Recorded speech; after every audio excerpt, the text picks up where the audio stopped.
സർവസംശയഛേദാരം സച്ചിദാനന്ദവിഗ്രഹം സദാ സുസ്മേരവദനം ബാലകൃഷ്ണം നമാമ്യഹം. സദാശിവസമാരംഭാം ശങ്കരാചാര്യമധ്യമാം അസ്മദാചാര്യപര്യന്താം വന്ദേ ഗുരുപരമ്പരാം. നാരായണം പദ്മഭുവം വസിഷ്ഠം ശക്തിം ച തത്പുത്രപരാശരം ച വ്യാസം ശുകം ഗൗഡപദം മഹാന്തം ഗോവിന്ദയോഗേന്ദ്രമഥാസ്യ ശിഷ്യം ശ്രീശങ്കരാചാര്യമഥാസ്യ പത്മപാദം ച ഹസ്താമലകം ച ശിഷ്യം തം തോടകം വാർത്തികകാരമന്യാൻ അസ്മദ്ഗുരൂൻ സന്തതമാനതോസ്മി. എല്ലാവർക്കും എൻ്റെ പ്രണാമം. ഇന്നലെ നമ്മൾ വായിച്ച 29ാമത്തെ പദ്യത്തിൻ്റെ അർത്ഥം എനിക്ക് അങ്ങോട്ട് തൃപ്തിയായില്ല. അതുകൊണ്ട് എനിക്ക് തൃപ്തി വരാൻ വേണ്ടി അത് ഞാൻ ഒന്നുകൂടെ പറയാം. 29ാമത്തെ പദ്യമാണ്. തന്നെ അറിവാർക്ക് എതിരും താനും പയനുമില്ലേ എന്നിർ ശിവനെ അറിയൻ പോമോ ശിന്നാത തീതകറ്റ് മാറ്റൊളിപ്പോർ തേയ്ந்து ശിവമായിരിക്ക ബോധകത്തെ നാം ഒഴിവിപ്പോം. ഇതാണ് 29ാമത്തെ പദ്യം. തന്നെ അറിവാർക്ക്, ഞാൻ ആരാണ്, എൻ്റെ സ്വരൂപം എന്താണ് എന്ന് മനസ്സിലായവർക്ക്, ജ്ഞാനികൾക്ക്, എതിരും തനിക്ക് അന്യമായിട്ടൊന്നുമില്ല. തന്നെ അറിയുക എന്ന് പറഞ്ഞാൽ താൻ ബോധമാണ് എന്നറിയുക. അപ്പൊ അതിൻ്റെ എതിരെന്ന് പറഞ്ഞാൽ ജഡം എന്നർത്ഥം. ബോധത്തിന്റെ വിപരീത പദമാണ് സ്വാനുഭവമില്ലാത്ത ജഡം. അപ്പൊ എതിരും, തനിക്ക് എതിരെന്ന് പറഞ്ഞാൽ ജഡവുമില്ല എന്ന് പറഞ്ഞാൽ ബുദ്ധി തുടങ്ങിയ ജഡോപാധികളുമില്ല. താനും എന്ന് പറഞ്ഞാൽ ജീവഭാവവും ഞാൻ എന്ന ഭാവവും ഇല്ല. അത് വെറും ഭ്രമമാണെന്ന് അറിയുന്നതാണ് ജ്ഞാനം. പയനുമില്ലേ, കർമ്മഫലങ്ങളുമില്ല. അല്ലെങ്കിൽ ഈ ജ്ഞാനം നേടിയത് കൊണ്ട് പ്രയോജനവുമില്ല. എന്തുകൊണ്ട് പ്രയോജനമില്ല എന്ന് പറഞ്ഞു? മുക്തി അതിന്റെ പ്രയോജനമല്ലേ? ജ്ഞാനത്തിന്റെ പ്രയോജനം മോക്ഷം, ദുഃഖമോചനം അതല്ലേ? ഇവിടെ എന്തുകൊണ്ട് പയനുമില്ലേ എന്ന് പറഞ്ഞു എന്ന് ചോദിച്ചാൽ പ്രയോജനമുണ്ട്, പക്ഷെ പ്രയോജനത്തെ സ്വീകരിക്കാൻ ആളില്ല. ഈ വ്യക്തിഭാവം പോയാൽ ആർക്കാണ് ദുഃഖമോചനം? ജീവൻ എന്ന് പറയാൻ പറ്റില്ല, കാരണം ജീവഭാവം ഇല്ല. അത് ഭ്രമമാണെന്ന് മനസ്സിലായി കഴിഞ്ഞു. ബ്രഹ്മത്തിന് മോക്ഷം ആവശ്യമില്ല. പിന്നെ ആർക്കാണ് ഈ പ്രയോജനം? ഇങ്ങനെ ഞാനും മറ്റ് ജഡോപാധികളും ബുദ്ധി തുടങ്ങിയ ഉപാധികളും പ്രയോജനവും ഒന്നും ഇല്ല എന്ന് അറിയുന്നവരാണ് ജ്ഞാനികൾ. എന്നിർ, അങ്ങനെ അവർ സാക്ഷാത്കരിക്കുന്നു. ശിവനെ അറിയെൻപോമോ, അങ്ങനെയുള്ള ഞങ്ങൾ ശിവതത്വത്തെ നീ അറിയൂ എന്ന് പറയുമോ എന്ന് പറഞ്ഞാൽ പറയില്ല എന്നാണ് അർത്ഥം. പിന്നെന്താ പറയുക? ശിവനെ അറിയൂ, സത്യം സാക്ഷാത്കരിക്കൂ എന്നല്ലേ പറയുക. ഞങ്ങൾ അങ്ങനെ പറയുമോ എന്നാണ് ചോദിക്കുന്നത്.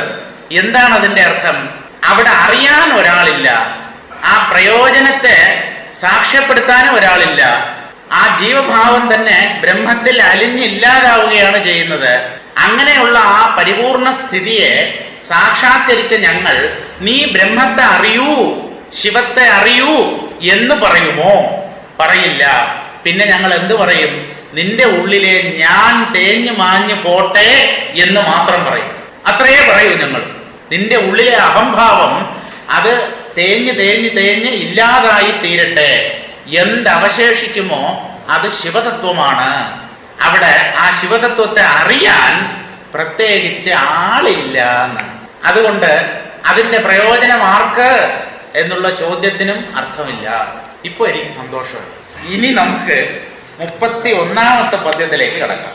കടൽ ശിവം നീരാത്മ ഉപ്പുമലം കന്മം അടർവായു ബോധം അലൈ കാൺ ഇടൈവിടാത വാതി ഉട്കരണം ഐമ്പൊറിയർ പമ്പരമ്പോൽ ഇവ്വാർ ഉനൈ ശുഴറ്റും എൺ. ഈ ബോധതത്വത്തിൽ അഹങ്കാരം ഉദിക്കുന്നത് ഏതുപോലെ എന്നൊരു മനോഹരമായ ഉദാഹരണത്തിലൂടെ വ്യക്തമാക്കുകയാണ്. ഈ ഉദാഹരണങ്ങളൊന്നും യഥാർത്ഥത്തില് യോജിക്കില്ല. അതെപ്പോഴും നമ്മൾ നല്ലതുപോലെ മനസ്സിലാക്കണം. സ്വർണം വളയായി മാറുന്നത് പോലെ ബ്രഹ്മം പ്രപഞ്ചമായി മാറുകയാണ്, അങ്ങനെ വിചാരിക്കാൻ പറ്റില്ല. എന്തിനാണ്? കാര്യം, ആഭരണങ്ങൾ എന്നുള്ളത് കാര്യങ്ങളാണ്. കാര്യം കാരണത്തിന്റെ തന്നെ വികാരമാണ്, ഒരു രൂപം കൈക്കൊണ്ടിരിക്കുന്നു. അല്ലാതെ അതിലുള്ള വസ്തു കാരണം തന്നെ. അപ്പൊ ആ കാര്യകാരണ ബന്ധത്തെ പറയാനാണ് ആഭരണവും സ്വർണവും തമ്മിലുള്ള ആ ഉദാഹരണം പറയുന്നത്. പിന്നെ അധിഷ്ഠാനം, ബ്രഹ്മമാകുന്ന അധിഷ്ഠാനത്തിൽ തന്നെ പൊന്തിയതാണ് ജീവനും ജഗത്തും എന്ന് പറയാൻ വേണ്ടിയാണ് കടലും അലയും തമ്മിലുള്ള ആ ഉദാഹരണം പറയുന്നത്. അല ഉണ്ടാകുന്നത് കടലിലാണ്, നിലനിൽക്കുന്നതും കടലിൽ തന്നെ, തിരിച്ചു ലയിക്കുന്നതും അതിൽ തന്നെ. തിര എന്നുള്ള ഒരു രൂപം വരുന്നു, പക്ഷേ അത് കടൽ തന്നെയാണ്. തിരയുണ്ടാകുന്നതിന് മുമ്പ് കടൽ എങ്ങനെയിരുന്നോ അതാണ് തിരയുടെ യഥാർത്ഥ സ്വരൂപം. ഇനി തിരയായി വരുമ്പോഴും ദോഷമൊന്നും സംഭവിക്കുന്നില്ല, പക്ഷെ ഒരു രൂപം ഇങ്ങനെ പൊന്തി വരുന്നത് പോലെ തോന്നുന്നു. അപ്പോ കടലിൽ നിന്ന് അത് വേറിട്ടതാണോ എന്നൊരു സംശയം തോന്നുന്നു, അത്രേ ഉള്ളൂ. അപ്പോഴും അത് കടൽ ജലം തന്നെയാണ്. ഇനി ഈ തിര ആ കടലിൽ ലയിച്ചു കഴിഞ്ഞാൽ പഴയ ആ കടൽ പരപ്പ് മാത്രമേ ഉള്ളൂ, ജലപ്പരപ്പ് മാത്രമേ ഉള്ളൂ. ആ ഉദാഹരണത്തെയാണ് ഇവിടെ പറയുന്നത്. കടൽ ശിവം. ഇവർ ഈ ബ്രഹ്മം എന്നുള്ള വാക്ക് ശൈവ സിദ്ധാന്തക്കാർ ഉപയോഗിക്കുന്നില്ല. അവരെല്ലായിടത്തും ശിവതത്വം ശിവതത്വം, ശിവം ശിവം, ശിവനല്ല ശിവം. ശിവൻ എന്ന് പറഞ്ഞാൽ മറ്റേ മീശ വെച്ച പാർവതിയുടെ ഭർത്താവായി പോകും. അപ്പൊ പിന്നെ ആൺ പെൺ എന്നുള്ള ആ വ്യത്യാസമൊക്കെ ആയിപ്പോവും. അതുകൊണ്ട് ശിവം നപുംസകലിംഗത്തിലാണ് പറയുന്നത്. ഉപനിഷത്ത് എന്താ പറയുന്നത്? സത്യം ശിവം സുന്ദരം. ദൂരദർശൻ അതിൽ നിന്ന് റിട്ടയർ ആയവർക്കൊക്കെ പെട്ടെന്ന് അറിയും. ദൂരദർശൻ കാണുന്നവർക്ക് ആര് കാണുന്നു ഇപ്പൊ ദൂരദർശൻ? 2 പാവയ്ക്ക അപ്പുറത്തും ഇപ്പുറത്തും ചേർത്ത് വെച്ചതുപോലെയല്ലേ അവരുടെ സിമ്പൽ. പണ്ട് ഗതിയില്ലാതെ കണ്ടോണ്ടിരുന്നു, ഇപ്പൊ 100,000 ചാനലുകൾ ഉണ്ടല്ലോ. ഇപ്പൊ കടൽ ശിവം, കടൽ പോലെയാണ് ഈ ശിവതത്വം. അപ്പൊ അതിൽ ആത്മാ എന്ന് പറഞ്ഞാൽ ആ അതിലുള്ള വസ്തു. കടൽ എന്ന് നമ്മൾ പറയുമ്പോഴും കടലിലുള്ളത് ജലമാണ്. ഈ കടൽ ജലം ഇത് രണ്ടും ഒന്നാണോ വേറെയാണോ? ഒന്നോ രണ്ടോ? ഒന്നാണ്. എന്തിന് പിന്നെ കടൽ എന്ന് പറയുന്നു? വെറും വെള്ളം അല്ലെങ്കിൽ ജലം എന്ന് പറഞ്ഞാൽ കുളത്തിലും ജലമുണ്ട്, കായലിലും ജലമുണ്ട്, കിണറ്റിലും ജലമുണ്ട്. അപ്പോ വെറും ജലം എന്ന് പറഞ്ഞാൽ ഈ വിശാലമായ ജലപ്പരപ്പിനെ ആൾക്കാർ മനസ്സിലാക്കണമെന്നില്ല. അതുകൊണ്ട് അനന്തമായ ജലപ്പരപ്പിനെ കടൽ എന്ന് പറയുന്നു. അതിൽ ഉള്ളത് ജലം മാത്രമാണ്. അതുപോലെ ശിവതത്വം എന്ന് ശൈവ സിദ്ധാന്തത്തിൽ പറയുമ്പോൾ അതിനെ കടലിനോടാണ് ഉപമിക്കുന്നത്. അതിലുള്ള സത്ത വസ്തു എന്തെന്ന് ചോദിച്ചാൽ ആത്മാ. ആത്മാ എന്ന് പറഞ്ഞാൽ ബോധം എന്നാണ്. അനന്തമായ സത്യം, അതിന്റെ സ്വരൂപം എന്ത്, എന്താണത്, അതിൽ എന്തുണ്ട് എന്ന് ചോദിച്ചാൽ ബോധം, അനുഭവം, അറിവ്, അറിവിനെ ഉണ്ടാക്കാൻ കഴിവുള്ള, അറിയാൻ കഴിയുന്ന ഒന്ന്, ചേതനൻ. അതാണ് ഈ കടൽ പോലെയുള്ള ശിവതത്വത്തിലെ ജലം. നീരാത്മാ. ഉപ്പ് മലം. ഈ കടൽ വെള്ളത്തിൽ ഉപ്പുണ്ടല്ലോ, അതാണ് മുമ്മലങ്ങൾ. 3 മാലിന്യങ്ങൾ ഉണ്ടെന്ന് പറഞ്ഞല്ലോ. ആണവം, കർമ്മം, മായ. ഈ 3 മാലിന്യങ്ങളാണ് ഈ കടലിലെ ഉപ്പ്. ഉപ്പ് എപ്പോഴും മാലിന്യമാണല്ലോ. ഊണ് കഴിക്കുന്ന നേരത്ത് ഒഴിച്ച്, ഊണ് കഴിക്കുമ്പോൾ അത് കൂടിയത്. ഉപ്പ് മലം. കന്മം അടർവായു. കന്മം എന്ന് പറഞ്ഞാൽ കർമ്മം. കർമ്മം. അടർവായു എന്ന് പറഞ്ഞാൽ കൊടുങ്കാറ്റ്. കൊടുങ്കാറ്റ് ഉണ്ടാകുമ്പോഴാണല്ലോ, അല്ലെങ്കിൽ കാറ്റ് ശക്തിയായി വീശുമ്പോഴാണല്ലോ കടലിൽ തിരകൾ ഉയരുന്നത്. ഇതുപോലെ ശിവമാകുന്ന കടലിൽ ജലസ്വരൂപത്തിലിരിക്കുന്ന ബോധത്തിൽ 3 മലങ്ങൾ, ആണവം, കർമ്മം എന്ന് പറഞ്ഞാൽ അഹങ്കാരം, കർമ്മം, മായ. ഈ 3 മലങ്ങളാകുന്ന ഉപ്പ് ലയിച്ചിരിക്കുന്ന ജലത്തിൽ കർമ്മമാണ് കൊടുങ്കാറ്റ്. ഈ കർമ്മം ആണ് അലയുണ്ടാക്കുന്നത്. കാറ്റ് വീശുമ്പോഴാണല്ലോ അലകൾ ഉണ്ടാകുന്നത്. അതാണ് കന്മം അടർവായു. ബോധം അലൈ കാൺ. അവിടെ ബോധം എന്ന് പറഞ്ഞാൽ വ്യക്തിബോധം, ജീവബോധം എന്നർത്ഥം. കർമ്മം ചലനം, സങ്കല്പ ചലനം എന്ന് മനസ്സിലാക്കണം. ആ സങ്കല്പ ചലനമാണ് ഞാൻ എന്ന ഭാവത്തെ ഉണ്ടാക്കുന്നത്. കന്മം അടർവായു, ബോധം അലൈ കാൺ. കണ്ടോളൂ, മനസ്സിലാക്കിക്കോളൂ. ഇടയിവിടാതെ എന്ന് പറഞ്ഞാൽ ഇടതടവില്ലാതെ, നിരന്തരമായി, ഇടയിവിടാതെ. അവ്വാദി എന്ന് പറഞ്ഞാൽ ആ ആദി. ആദി എന്ന് പറഞ്ഞാൽ മൂല അജ്ഞാനം അല്ലെങ്കിൽ മൂല അവിദ്യ. അവിദ്യയിൽ നിന്നുണ്ടായതാണ് ജീവഭാവം എന്നാണല്ലോ പറയുന്നത്. ഈ അവിദ്യ ബ്രഹ്മത്തിൽ എങ്ങനെ കയറി വന്നു എന്ന് ചോദിച്ചാൽ അതിനുത്തരവില്ല. അഹങ്കാരത്തിന്റെ ഉദ്ഭവത്തിന് കാരണം അവിദ്യ എന്ന് പറഞ്ഞു. എന്താണ് ഈ അവിദ്യ? ബ്രഹ്മത്തിൽ എങ്ങനെ ഈ അവിദ്യ കയറി വന്നു? അതൊന്നും ചോദിക്കരുത്. ചോദിച്ചാൽ കടന്നു വന്നിട്ടില്ല, കയറി വന്നിട്ടില്ല എന്ന് പറയേണ്ടി വരും. ബ്രഹ്മത്തിൽ അവിദ്യ എന്ന് പറഞ്ഞാൽ ബ്രഹ്മത്തെ അറിയാതിരിക്കുന്ന ഒരവസ്ഥ ഉണ്ടായിട്ടില്ല. സ്വരൂപത്തെ മറന്ന് സ്ഥിതി ചെയ്യുന്ന അവസ്ഥയാണ് അവിദ്യ അല്ലെങ്കിൽ അജ്ഞാനം. അങ്ങനെ ഒന്ന് ബ്രഹ്മത്തിലില്ല. പക്ഷെ അതിനെ ജീവന്റെ കാരണമായി ശാസ്ത്രങ്ങൾ പറയുന്നു. വ്യക്തിബോധത്തിന്റെ കാരണമായി ഈ അവിദ്യയാണ് ശാസ്ത്രങ്ങൾ ചൂണ്ടിക്കാട്ടുന്നത്. ആ ആദി അവിദ്യ എന്ന് പറഞ്ഞാൽ അനാദിയായ അവിദ്യ. ആ അവിദ്യ കാരണമാണ് അനേകം ജീവഭ്രമങ്ങൾ ഈ സത്യത്തിൽ ഉണ്ടെന്ന് തോന്നുന്നത്. അവ്വാദി ഉത്കരണം ഐംപൊറിയിൽ. ഉത്കരണം അകത്തുള്ള കരണം, അന്തഃകരണം എന്നർത്ഥം. നമുക്ക് മൊത്തത്തിൽ മനസ്സ്, ബുദ്ധി, ചിത്തം, അഹങ്കാരം ഈ 4 കൂടെ ചേർത്ത് പറയുമ്പോഴാണ് അന്തഃകരണം. ആ അന്തഃകരണത്തിന്റെ 4 വ്യത്യസ്ത പ്രവൃത്തികളാണ് മനസ്സ്, ബുദ്ധി, ചിത്തം, അഹങ്കാരം. 4 രീതിയിൽ അത് പ്രകടമാകുന്നു. നമുക്കതിനെ അന്തഃകരണം എന്ന് ഒറ്റ പേര് കൊണ്ട് വിളിക്കാം. അതിനെയാണ് ഇവിടെ ഉത്കരണം. അന്തഃകരണം ഐംപൊറിയിൽ. പൊറി എന്ന് പറഞ്ഞാൽ ഇന്ദ്രിയം എന്നർത്ഥം. ഐംപൊറി 5 ഇന്ദ്രിയങ്ങൾ, 5 ജ്ഞാനേന്ദ്രിയങ്ങൾ എന്നർത്ഥം. കണ്ണ്, കാത്, മൂക്ക്, നാക്ക്, ത്വക്ക്. ഈ 5 ഇന്ദ്രിയങ്ങളിലൂടെ പ്രവർത്തിക്കുന്നത് ഏതാ? അന്തഃകരണം, അല്ലെങ്കിൽ നമുക്കതിന് മനസ്സ് എന്ന് പറയാം. ഇന്ദ്രിയങ്ങളിലൂടെ വിഷയങ്ങളെ ഗ്രഹിക്കുന്നത് മനസ്സാണ്. ഉത്കരണം ഐംപൊറിയിൽ. ഈ മനസ്സ് 5 ഇന്ദ്രിയങ്ങളിലൂടെ പുറത്തേക്ക് പോയി വിഷയങ്ങളെ അനുഭവിച്ച് പലതും കൊള്ളാമെന്നും മോശമാണെന്നും തീരുമാനിച്ച് കൊള്ളാം എന്നുള്ളതിൽ മനസ്സ് സംഘബദ്ധമായി ആ സുഖം വീണ്ടും അനുഭവിക്കണം എന്ന് കരുതുകയും അതിനിഷ്ടമില്ലാത്തതിനെ വെറുക്കുകയും അല്ലെങ്കിൽ അകറ്റാൻ ശ്രമിക്കുകയും ചെയ്തുകൊണ്ടിരിക്കുന്നു. ഇതാണ് നമ്മുടെ ജീവിതം. രാഗം, ദ്വേഷം, രാഗം, ദ്വേഷം, രാഗം, ദ്വേഷം. നമുക്ക് ഈ ന്യൂട്രൽ എന്നുള്ള ഒരു സ്ഥിതി അറിയില്ല. ന്യൂട്രൽ എന്ന് പറഞ്ഞാൽ ഉദാസീനനായി, നിസ്സംഗനായി കഴിയുക എന്നുള്ളത് ഈ ജീവൻ അറിയില്ല. ഒന്നുകിൽ അത് സ്നേഹിച്ചുകൊണ്ടിരിക്കും, അല്ലെങ്കിൽ വെറുത്തുകൊണ്ടിരിക്കും. സ്നേഹവും വെറുപ്പും, രാഗവും ദ്വേഷവും ഇല്ലാതെ നടുക്ക് നിൽക്കുക അതിനറിയില്ല. കാരണം മനസ്സിൽ കുടുങ്ങിക്കിടക്കുകയാണ് ഈ ജീവൻ.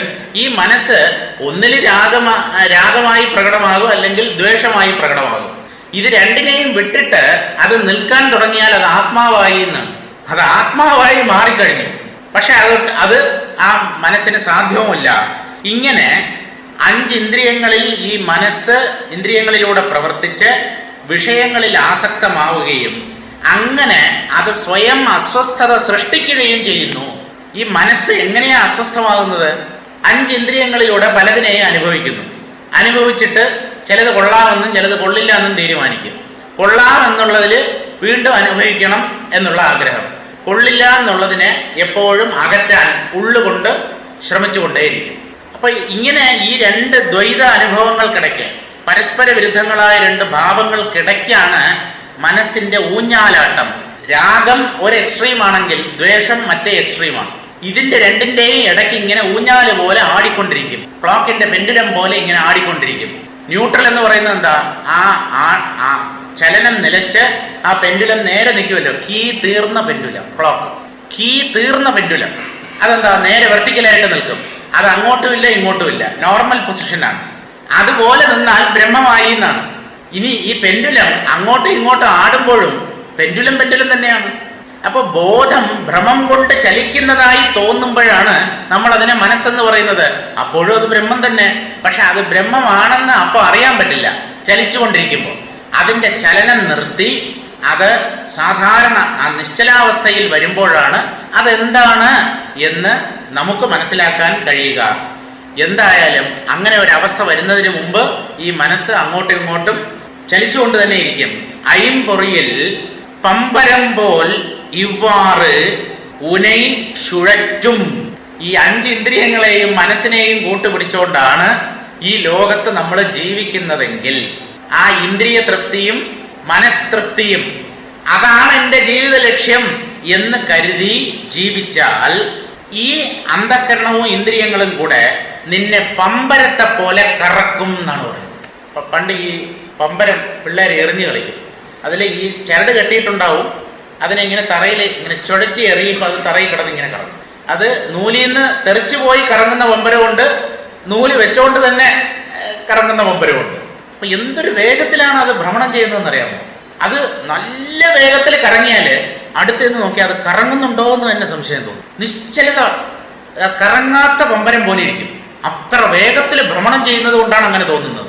അതിവേഗത്തിൽ ചലിക്കുന്നത് നിശ്ചലാവസ്ഥയിൽ സ്ഥിതി ചെയ്യുന്നത് പോലെ തോന്നും. ചലനം നിശ്ചലമാണെന്ന് തോന്നും. അപ്പോ ഈ പമ്പരത്തെ പോലെ നിന്നെ കറക്കും. ഇவ்வாறு ഉനൈ സുഴറ്റും എൻ. നല്ല പോലെ ചിന്തിച്ചോളൂ, മനസ്സിലാക്കിക്കോളൂ. അതുകൊണ്ട് ഇന്ദ്രിയ മനസ്സുകളുടെ പിടിയിൽ പെടരുത്. ഇന്ദ്രിയങ്ങളും മനസ്സും മനുഷ്യനെ എന്നും ചതിച്ചിട്ടേ ഉള്ളൂ. അവയുടെ പിടിയിൽ പെട്ടവന് ഒരു സ്വസ്ഥതയും ഉണ്ടാവില്ല. അതിൻ്റെ പുറകെ ആ ഇന്ദ്രിയങ്ങളുടെ തൃപ്തിക്ക് വേണ്ടിയും മനസ്സിലുണ്ടാകുന്ന ആഗ്രഹങ്ങളെ പൂർത്തീകരിക്കാനും വേണ്ടി അവൻ എന്നും കർമ്മം ചെയ്തുകൊണ്ടേയിരിക്കും. ഈ കർമ്മത്തിൽ തന്നെ നമ്മൾ വ്യാപരിച്ചിരിക്കുമ്പോൾ ഈ സത്യത്തെ നമുക്ക് ചിന്തിക്കാനോ ആ സത്യത്തിൻ്റെ സ്വരൂപത്തെ ഉറപ്പിക്കാനോ ഒന്നും സമയം കിട്ടാതെ വരും. വേറെ ദോഷമൊന്നുമില്ല. അല്ല, ഞങ്ങൾ കർമ്മം ചെയ്യുമ്പോഴും ഞങ്ങൾക്കിത് ഉറപ്പുണ്ട്, വളരെ സന്തോഷം. സാധാരണക്കാരുടെ കാര്യമാണ് പറയുന്നത്. നിങ്ങളൊരു അസാധാരണനാണെങ്കിൽ വളരെ സന്തോഷം. ആര് വേണ്ടെന്ന് പറഞ്ഞു? കർമ്മം ചെയ്യുമ്പോൾ തന്നെ ഒക്കെ ഈശ്വരമയമാണ് എന്ന് ഉള്ളിൽ നല്ല ഉറപ്പുണ്ടെങ്കിലേ വെരി ഗുഡ്. അല്ലാതെ വേറെന്ത് പറയാൻ? എക്സലന്റ്. അതിന്റെ മലയാളം വ്യാഖ്യാനം കൂടെ വായിക്കാം. എൻ, ചിന്തിക്കൂ, ധരിക്കൂ, മനസ്സിലാക്കൂ, വ്യക്തമായി മനസ്സിലാക്കിക്കോളൂ എന്നർത്ഥം. എണ്ണുക എന്ന് പറഞ്ഞാൽ ചിന്തിക്കുക എന്നാണ് സംസ്കൃതത്തിൽ. എൻ, ചിന്തിച്ചോളൂ, യു അണ്ടർസ്റ്റാൻഡ്. കടൽ പോലെ ശിവം, കടലിലെ ജലം പോലെ ആത്മാക്കൾ എന്ന് പറഞ്ഞാൽ ജീവന്മാർ. കടൽ വെള്ളത്തിൽ ലയിച്ചിരിക്കുന്ന ഉപ്പ് പോലെ അഹങ്കാര മലം. സമുദ്രത്തിൽ വീശുന്ന കാറ്റ് പോലെ ഇരിക്കുന്നു കർമ്മം. കാറ്റ് നിമിത്തമുണ്ടാകുന്ന അല പോലെയാണ് ജീവബോധം. കാറ്റിനെ പോലുള്ള കർമ്മത്തിനധീനമായി ഇച്ഛാജ്ഞാനക്രിയകൾ പഞ്ചമൂർത്തികളെ ഉണർത്തുന്നു. നമ്മൾ 5 കർമ്മം പറഞ്ഞല്ലോ: സൃഷ്ടി, സ്ഥിതി, സംഹാരം, തിരോധാനം, അനുഗ്രഹം. ഈ 5 കർമ്മങ്ങളെ സൃഷ്ടിക്കുന്നു ആ ഏകമായ തത്വത്തിൽ. ആ പഞ്ചമൂർത്തികൾ അകാരം തുടങ്ങിയ അക്ഷരങ്ങളെയും അക്ഷരങ്ങൾ മനസ്സാദി അന്ധക്കരണങ്ങളെയും ഉണർത്തുന്നു. അന്ധക്കരണമാകട്ടെ പഞ്ചേന്ദ്രിയ മാർഗമായി നിന്നെ അനവരതം പമ്പരം പോലെ ചുറ്റിച്ച് വിഷമിപ്പിക്കുന്നു. ഇങ്ങനെ ജീവന് അനുഭവത്തിനിടയാകുന്ന കർമ്മശക്തി വൈഭവങ്ങളെ നീ മനസ്സിലാക്കിക്കൊള്ളുക. കർമ്മ പ്രേരണ അതിസൂക്ഷ്മമായ തലത്തിലാണ് ഉണ്ടാകുന്നത്. ഇത് നമ്മൾ നല്ലതുപോലെ മനസ്സിലാക്കണം. എന്തുകൊണ്ടെന്നറിയാമോ? ഞാനൊന്ന് ചിന്തിച്ചു, നടപ്പിലാക്കി. അല്ല, അങ്ങനെയല്ല. ചിന്തിച്ച് നടപ്പിലാക്കുന്നതൊന്നും ഇതൊന്നും അങ്ങനെയല്ല കാര്യങ്ങൾ. നേരത്തെ നമ്മൾ അനുഭവിച്ച പലതും വാസനാരൂപത്തിൽ നമ്മുടെ ഉള്ളിലുണ്ട്. അത് നമ്മെ ഭാവിയിൽ കർമ്മത്തിന് പ്രേരിപ്പിക്കും. അതായത് കർമ്മത്തിന്റെ ബീജങ്ങളാണ് വാസനകൾ എന്ന് പറയുന്നത്. ഈ വാസനകൾ എന്താ? പണ്ട് നാം അജ്ഞാന ദശയിൽ ചെയ്തു കൂട്ടിയ കർമ്മങ്ങളുടെ സൂക്ഷ്മ രൂപങ്ങൾ. അപ്പൊ ഒന്നും നമ്മൾ ഒരെണ്ണം ഞാനൊന്ന് കണ്ടു ഞാൻ പോവില്ല. അജ്ഞാനത്തോടു കൂടിയാണോ നിങ്ങൾ അതിനെ കണ്ടത്? അത് വാസനയായി ഉള്ളിൽ സ്ഥാനം പിടിച്ചിട്ടുണ്ട്. കാണുമ്പോ ആ കാഴ്ചയെക്കുറിച്ച് നിങ്ങളുടെ വിലയിരുത്തൽ എന്താ? കൊള്ളാമെന്നാണോ കൊള്ളില്ല എന്നാണോ? അല്ല, അത് ഏതെങ്കിലും ഒരു ഭാവമല്ലേ വരാൻ പറ്റൂ. ഒന്നുകിൽ കൊള്ളാം, അല്ലെങ്കിൽ കൊള്ളില്ല. പകുതി കൊള്ളാം, പകുതി കൊള്ളില്ല. കൊള്ളാമെന്ന് പറയുന്നത് എന്താ? കൊള്ളാമെന്ന് പറയുന്നതിൽ കൊള്ളരുതാത്ത അംശവും ഉണ്ട്. പക്ഷെ അത് നമുക്ക് അത് അത്ര കാര്യമാക്കാനില്ല. കൊള്ളാവുന്ന അംശമാണ് കൂടുതൽ, അതുകൊണ്ട് കൊള്ളാമെന്ന് പറയും. കൊള്ളില്ല എന്ന് പറയുമ്പോൾ കൊള്ളാത്ത അംശമാണ് കൂടുതൽ. ഇങ്ങനെ കൊള്ളാം കൊള്ളില്ല ഒന്നിനെ കാണുമ്പോ, അല്ലെങ്കിൽ ഒന്ന് കേൾക്കുമ്പോ, രുചിക്കുമ്പോ, മണക്കുമ്പോ, സ്പർശിക്കുമ്പോ അജ്ഞാന ദശയിലാണ് ആ അനുഭവം എങ്കിൽ, എല്ലാവരും അജ്ഞാനികളാണല്ലോ, ആ അനുഭവം അങ്ങനെ അതിനെ നമ്മൾ അനുഭവിച്ച് തീർത്ത് നമ്മൾ കടന്നുപോയി എന്ന് വിചാരിക്കരുത്. അത് നമ്മുടെ മനസ്സിൽ അതിസൂക്ഷ്മമായ ഒരു കറുത്ത പുള്ളി ഉണ്ടാക്കിയിട്ടുണ്ട്. അതിസൂക്ഷ്മമാണ്. നമുക്കറിയില്ല അങ്ങനെ ഒരു പുള്ളി നമ്മുടെ ഉള്ളിൽ ഫോം ചെയ്തു എന്നുള്ള കാര്യം അറിയില്ല. അതവിടെ കിടക്കും. അതവിടെ കിടന്നാൽ എന്താ ദോഷം? ദോഷമൊന്നുമില്ല. ആവശ്യമില്ലാത്ത സമയത്ത് അവൻ പൊന്തി വരും. എങ്ങനെ പൊന്തി വരും? സങ്കല്പങ്ങളായി പൊന്തി വരും, ചിന്തകളായി പൊന്തി വരും. അപ്പൊ നമ്മൾ എന്ത് ചെയ്യും? ആ പണ്ട് കണ്ട് ഉപേക്ഷിച്ചല്ലോ. ഒന്ന് കണ്ടതല്ലേ ഉള്ളൂ. റോട്ടിൽ കൂടെ ഏതോ ഒരു സ്ത്രീ പോയി, ഞാനൊന്ന് കണ്ടു, ആ നല്ല സുന്ദരിയാണെന്ന് വിചാരിച്ചു, ആ കടന്നു പോയില്ല. അത് ഉള്ളിൽ ഒരു വാസനയായി അവശേഷിക്കും. നമ്മൾ പ്രതീക്ഷിക്കാത്ത സമയത്ത് ആ രൂപം ഉള്ളിൽ നിന്ന് പൊന്തി വരും. പൊന്തി വരുമ്പോ നമ്മൾ ഒരു രൂപത്തെ വാഞ്ഛയോടുകൂടെ ആഗ്രഹത്തോടു കൂടിയാണ് കണ്ടതെങ്കിൽ ഈ മനസ്സ് വീണ്ടും അതിന്റെ ഒരു സൂക്ഷ്മ രൂപം ഉണ്ടാക്കുമ്പോൾ നമ്മൾ അതിനെ ആഗ്രഹത്തോടുകൂടെ കാണും. എന്ന് പറഞ്ഞാൽ ആ രൂപത്തെ മനസ്സുണ്ടാക്കി കാണുമ്പോൾ അതിൽ നമ്മൾ രമിക്കാൻ തുടങ്ങും. വേണ്ട എന്ന് പറഞ്ഞ് തള്ളിക്കളയാൻ പറ്റില്ല. അതിൽ നമ്മുടെ മനസ്സ് സംഘബദ്ധമായി തീരും. അതാണ് വിഷയധ്യാനം. ധ്യായതോ വിഷയാൻ പുംസഃ സംഗഃ തേഷു ഉപജായതേ. വിഷയധ്യാനം ഇതാണ് മനുഷ്യനെ അഗാധ ഗർത്തത്തിലേക്ക് പതിപ്പിക്കുന്നത്, സംസാര കടലിലേക്ക് പിടിച്ച് തള്ളി ഇടുന്നത് ഈ വിഷയധ്യാനമാണ്. നമ്മൾ പലപ്പോഴും വിചാരിക്കും ഒന്നിനെ ചിന്തിച്ചത് കൊണ്ട് എന്താ ദോഷം, നമ്മൾ അതിനെ അനുഭവിക്കുന്നില്ല, ഇന്ദ്രിയങ്ങൾ കൊണ്ടൊന്നും അനുഭവിക്കുന്നില്ല, മനസ്സുകൊണ്ട് ഭാവന ചെയ്ത് രസിച്ചു, അതിലെന്താ കുഴപ്പം, അതിലെന്താ ദോഷം? ഇന്ദ്രിയങ്ങൾ കൊണ്ട് അനുഭവിക്കുന്നതിനേക്കാളും വലിയ ദോഷമാണ് മനസ്സുകൊണ്ട് രമിക്കുക എന്ന് പറയുന്നത്. അത് എന്ത് ദോഷമുണ്ടാക്കും? ധ്യായതോ വിഷയാൻ പുംസഃ.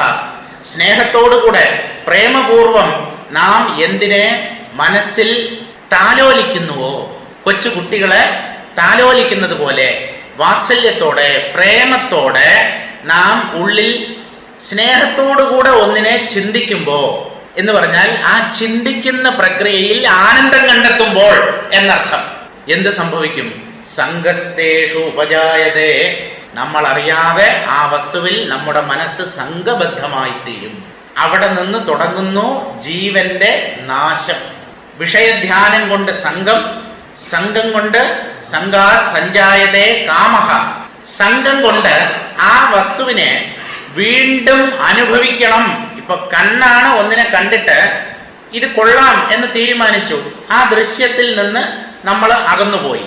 പക്ഷെ ആ ദൃശ്യം വീണ്ടും മനസ്സിൽ പൊന്തി വരുമ്പോൾ അതിനെ സ്നേഹത്തോടു കൂടിയാണ് നോക്കുന്നതെങ്കിൽ അതിൽ മനസ്സ് സംഘബദ്ധമായി തീരും. ആ സംഘത്തിന്റെ ഫലമായി എന്തുണ്ടാകുന്നു എന്ന് ചോദിച്ചാൽ ആ വസ്തുവിനെ പുറത്ത് വീണ്ടും കാണണം എന്നുള്ള ആഗ്രഹം ഉണ്ടാവും. ആദ്യം പുറത്ത് കണ്ടു, അതിന്റെ ഒരു പകർപ്പ് മനസ്സ് സൂക്ഷിച്ചു, ആ മനസ്സ് അതിനെ പൊന്തിച്ചു കൊണ്ടുവന്നു. നമുക്കത് ഇഷ്ടമാണ്, കാരണം അത് കാണുമ്പോൾ നമുക്ക് ഇഷ്ടമാണ് എന്നാണ് നമ്മൾ വിചാരിച്ചത്. അപ്പൊ ഈ മനസ്സ് പൊന്തിച്ചു കാണിക്കുന്ന ഈ സൂക്ഷ്മ രൂപത്തിലും നമ്മുടെ മനസ്സ് ആഗ്രഹം വയ്ക്കും. അങ്ങനെ ആഗ്രഹം വെച്ചു കഴിഞ്ഞാൽ ആ ആഗ്രഹത്തെയാണ് സംഘം എന്ന് പറയുന്നത്. ആ സംഘം കാമത്തിലേക്ക് വഴിതെളിക്കും.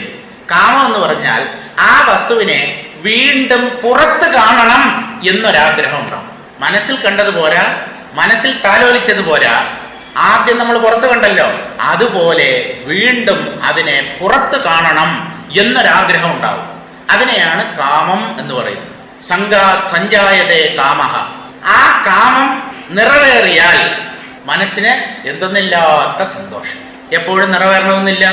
നിറവേറാതെ ഇരുന്നാൽ ഇതേ കാമം ക്രോധത്തിന്റെ രൂപം കൈക്കൊള്ളും. ദേഷ്യമായി അത് പുറത്തു വരും.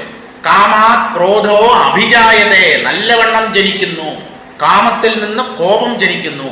ചിലര് പറയും അദ്ദേഹത്തിന് വലിയ ഈ വിഷയങ്ങളിലൊന്നും വലിയ ആഗ്രഹമൊന്നുമില്ല, പക്ഷെ ഭയങ്കര മുൻശുണ്ടിക്കാരനാണെന്ന്. മുൻശുണ്ടി ഉണ്ടെങ്കിൽ ഉള്ളിൽ കടുത്ത ആഗ്രഹം ഉണ്ടെന്നർത്ഥം. കാമമില്ലാതെ കോപം വരില്ല. കാമത്തിന് വിഘ്നം ഉണ്ടാകുമ്പോഴാണ് അതേ കാമം കോപരൂപം കൈക്കൊണ്ട് പുറത്തു വരുന്നത്. അപ്പൊ ഒരാളുടെ ഉള്ളിൽ കാമമുണ്ടോ എന്ന് അറിയാൻ അയാൾ ദേഷ്യക്കാരനാണോ എന്ന് നോക്കിയാൽ മതി. തൊട്ടതിനും പിടിച്ചതിനും ഒക്കെ ദേഷ്യമാണെങ്കിൽ ഉള്ളിൽ നല്ല ആഗ്രഹമുണ്ട്, അയാൾ ആ ആഗ്രഹത്തെ പുറത്ത് പ്രകടിപ്പിക്കുന്നില്ല. അതിന് വിഘ്നം ഉണ്ടാകുമ്പോൾ ദേഷ്യരൂപത്തിൽ ഇതേ കാമം തന്നെ പുറത്തു വരുന്നു. അതുകൊണ്ടാണ് കൃഷ്ണൻ കാമത്തെയും ക്രോധത്തെയും വേറെ വേറെ ആയിട്ട് പറഞ്ഞിട്ടില്ല. കാമ ഏഷഃ ക്രോധ ഏഷഃ രജോ ഗുണ സമുദ്ഭവഃ മഹാശനോ മഹാപാപ്മാ വിദ്ധി ഏനം ഇഹ വൈരിണം. എല്ലായിടത്തും ഏകവചനമാണ് പ്രയോഗിച്ചിരിക്കുന്നത്. ഈ കാമം, ഈ കോപം എന്ന് പറഞ്ഞാൽ കാമവും കോപവും വേറെയാണോ? അങ്ങനെയാണെങ്കിൽ അവിടെ ദ്വിവചനം വേണ്ടേ കൃഷ്ണ പരമാത്മാവ് പ്രയോഗിക്കാൻ? അങ്ങനെ ചെയ്തില്ലല്ലോ. ഈ കാമം തന്നെ അതിന് എന്തെങ്കിലും തടസ്സം നേരിടുമ്പോൾ കോപരൂപത്തിൽ വരും. കാമയേഷ ക്രോധയേഷ രജോ ഗുണ സമുദ്ഭവഃ. പ്രകൃതിയുടെ രജോ ഗുണത്തിൽ നിന്ന് ഉദ്ഭവിക്കുന്നതാണ് ഈ കാമവും ക്രോധവും. ഇവൻ ആരാ? മഹാശനഃ. പെരുവയറിനാണ്. എത്ര തിന്നാലും തൃപ്തി വരില്ല. എന്തുകൊണ്ട്? എത്ര അനുഭവിച്ചാലും ഈ ആഗ്രഹങ്ങൾ ഒടുങ്ങാൻ പോകുന്നില്ല. ഭാഗവതത്തില് യയാതി പറയുകയാണ്, നജാതു കാമഃ കാമാനാം ഉപഭോഗേന ശാമ്യതി ഹവിഷാ കൃഷ്ണവൃത്മേവ ഭൂയയേവ അഭിവർദ്ധത്തെ. നിങ്ങൾ ആരും വിചാരിക്കരുത്, ഈ ലോകത്തിലുള്ള ഒരു കുഞ്ഞും വിചാരിച്ചു പോരുത് ആഗ്രഹ പൂർത്തീകരണം കൊണ്ട് ആഗ്രഹത്തെ ജയിക്കാം. സാധ്യമല്ല. അഗ്നി ഒഴിച്ച് നെയ്യൊഴിച്ച് അഗ്നിയെ കെടുത്താൻ ശ്രമിക്കുന്നത് പോലെയാണ്. ഒരിക്കലും സാധ്യമല്ല. ഒഴിക്കും തോറും അഗ്നി ആളിക്കത്തും. കാമയേഷ ക്രോധയേഷ രജോഗുണ സമുദ്ഭവ മഹാശനഃ. പെരുവയറിനാണ്, എത്ര ഭക്ഷിച്ചാലും തൃപ്തി വരാത്തവനാണ്. മഹാപാപ്മാ, മഹാപാപിയാണിവൻ. ആര്? ഈ കാമം അല്ലെങ്കിൽ ക്രോധം. വിദ്ധി ഏനം ഇഹ വൈരിണം. ശരീരത്തെ വെച്ചുകൊണ്ട് നമ്മൾ ജീവിക്കുന്ന വേളയിൽ ഇതാണ് നിന്റെ പരമശത്രു എന്ന് അർജുന അറിഞ്ഞോളൂ. അല്ലാതെ ഈ മുമ്പിൽ നിൽക്കുന്ന ധൃതരാഷ്ട്ര പുത്രന്മാരോ ഭീഷ്മരോ ദ്രോണരോ ഒന്നുമല്ല നിന്റെ യഥാർത്ഥ ശത്രു. ഇവനാണ് നിന്റെ യഥാർത്ഥ ശത്രു. ഇനി ഇതിനെ കുറിച്ച് പറയുന്നുണ്ട്. ത്രിവിധം നരകസ്യേതം ദ്വാരം നാശനമാത്മനഃ കാമഃ ക്രോധശ്ച ലോഭശ്ച തസ്മാദേതത്രയം ത്യജേത്. നരകത്തിലേക്കുള്ള വാതിലുകൾ 3 എന്നാണ്. 3 വാതിലുകളിൽ ഏത് വാതിലിലൂടെ വേണമെങ്കിലും അകത്ത് കിടക്കാം. ഒന്ന് കാമം, ക്രോധം, ലോഭം. എന്താണ് ഈ ലോഭം? കാമവും ക്രോധവും പറഞ്ഞു. എന്താണ് ലോഭം? ഉള്ളതെല്ലാം ഞാൻ മാത്രം അനുഭവിക്കണം, ആർക്കും ഒന്നും കൊടുക്കില്ല. എന്തെങ്കിലും ഒന്ന് കിട്ടിയാലേ അത് മുഴുവൻ എന്റെ വയറ്റിലേക്ക് തന്നെ പോകണം. അത് ഞാൻ ഷെയർ ചെയ്യാൻ തയ്യാറില്ല, ആർക്കും ഒന്നും കൊടുക്കാൻ തയ്യാറില്ല. ഒരു കണക്കിൽ അതിന് പിശുക്കെന്ന് പറയാം, സ്വാർത്ഥത എന്ന് പറയാം. അതാണ് ഈ ലോഭം എന്ന് പറയുന്നത്. സെൽഫിഷ്നെസ്, സ്വാർത്ഥത. ഉള്ളതെല്ലാം ഞാനും എന്റെ കെട്ടിയോളും കുട്ടിയോളും മാത്രം അനുഭവിക്കണം, അടുത്ത വീട്ടുകാരന് പോലും ഒന്നും കൊടുക്കില്ല. ഇത് ഉപയോഗിക്കാതെ ചീത്തയായി പുറത്ത് കളഞ്ഞാലും വേണ്ടില്ല, അടുത്ത ആൾക്ക് കൊടുക്കില്ല. ഇതാണ് ലോഭം. ഇങ്ങനെ കാമവും ക്രോധവും ലോഭവും ഈ 3 വാതിലുകളാണ് നരകത്തിനുള്ളത്. അതുകൊണ്ട് ഈ 3നെയും ജ്ഞാനം നേടാൻ ആഗ്രഹിക്കുന്ന ഒരാൾ ത്യജിക്കുക തന്നെ വേണം. ഇനി 32ാമത്തെ പദ്യം വായിക്കാം. മണ്ണാദി ശക്താദി വാക്ക് മനമാദി കണ്ണാദി നാദാന്തം കണ്ടകன்ற ഉണ്மை தனை அணுவென்றே உணர்த்தும் ஷார்வினையும் കണ്ട ഉനൈ അറിവെന്റ് ഉള്ളേ ഉണർ. മണ്ണാദി, മണ്ണ് മുതലായവ. ആദി എന്ന് പറഞ്ഞാൽ എക്സെട്ര, മലയാളത്തിലും അങ്ങനെയാണല്ലോ, ഇത്യാദി തുടങ്ങിയവ.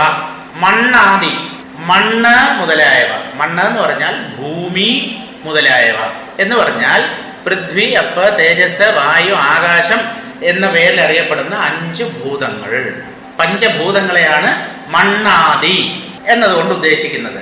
ശക്താദി, അവിടെ സത്ത് എന്നുള്ളതിനെയാണ് പറയുന്നതെന്ന് വിചാരിക്കരുത്. സത്താണെങ്കിൽ അത് ഒന്നാണ്, ആദി എന്ന് അതിന്റെ കൂടെ ചേർക്കില്ല. ശക്താദി എന്ന് പറഞ്ഞാൽ ശബ്ദം ആദി.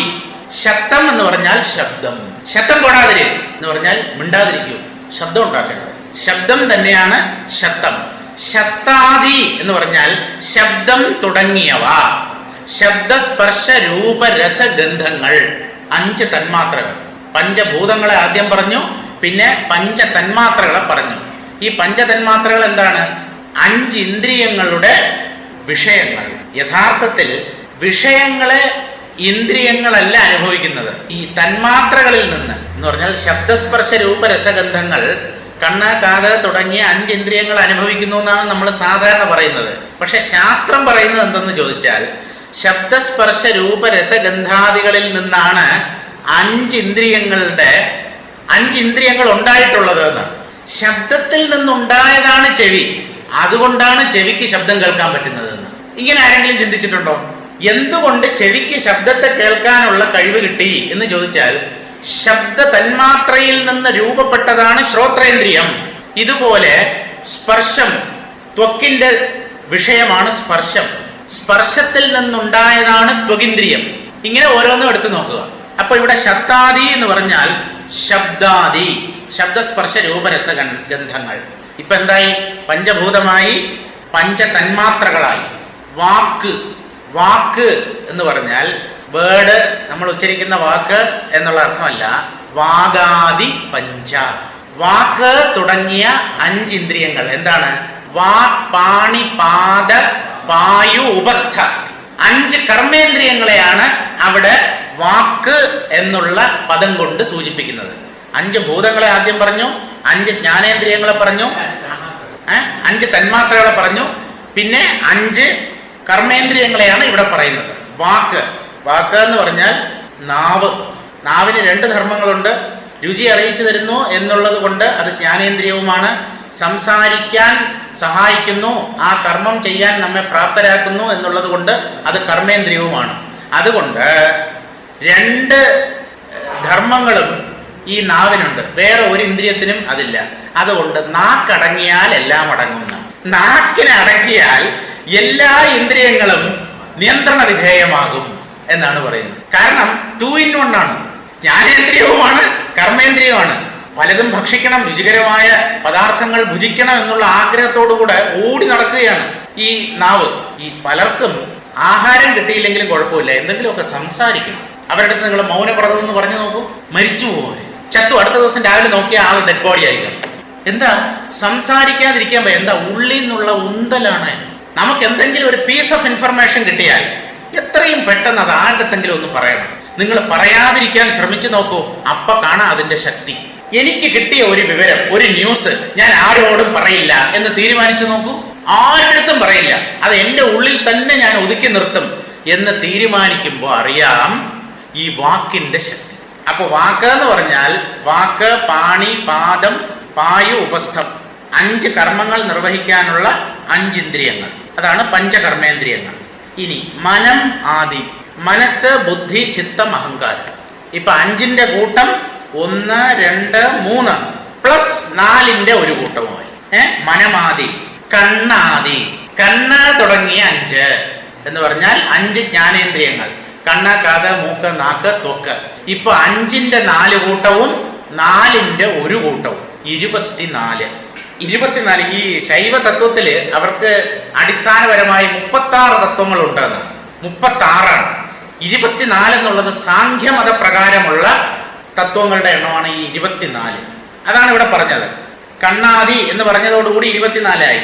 പിന്നെ നാദാന്തം, കണ്ട് അഹൻഡ്ര.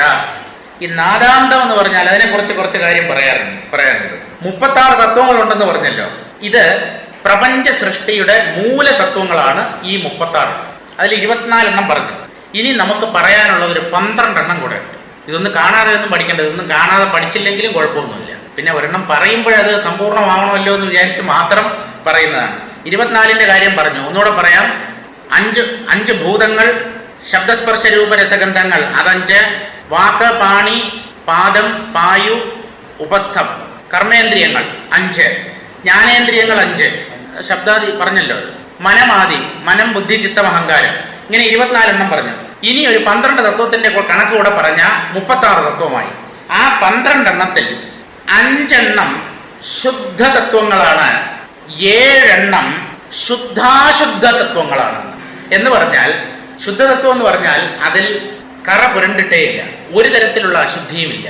അതായത് ഈശ്വരനോട് ചേർന്ന് നിൽക്കുന്നതാണ് 5 ഗുണങ്ങൾ. പിന്നീടുള്ള 7 ഗുണങ്ങൾ അശുദ്ധി കലർന്ന ഗുണങ്ങളാണ്. അതുകൊണ്ട് അതിനെ ശുദ്ധാശുദ്ധം എന്നാണ് പറയുന്നത്. അപ്പോ ഈ പറഞ്ഞ 24 അശുദ്ധ തത്വങ്ങൾ. ഇപ്പൊ 36ന്റെ കണക്ക് എങ്ങനെയെന്ന് ചോദിച്ചാൽ 5 ശുദ്ധതത്വങ്ങൾ, 7 ശുദ്ധാശുദ്ധ തത്വങ്ങൾ, 24 അശുദ്ധ തത്വങ്ങൾ. 5ഉം 7ഉം 24ഉം 12ഉം 24ഉം 36. നമുക്ക് 24 തത്വത്തിന്റെ കാര്യം പറഞ്ഞു കഴിഞ്ഞു. ഈ 12 എണ്ണത്തിൽ 5 ശുദ്ധതത്വങ്ങൾ ഉണ്ടെന്ന് പറഞ്ഞല്ലോ. ആ 5 തത്വങ്ങളുടെ പേര് ശിവതത്വം, ശക്തിതത്വം, സദാശിവതത്വം, ഈശ്വരതത്വം, സദ്വിദ്യാതത്വം. ഇതിൽ സദാശിവതത്വം ഇച്ഛാശക്തിയുമായിട്ട് ബന്ധപ്പെട്ടതാണ്. ഈശ്വരതത്വം ജ്ഞാനശക്തിയുമായിട്ട് ബന്ധപ്പെട്ടതാണ്.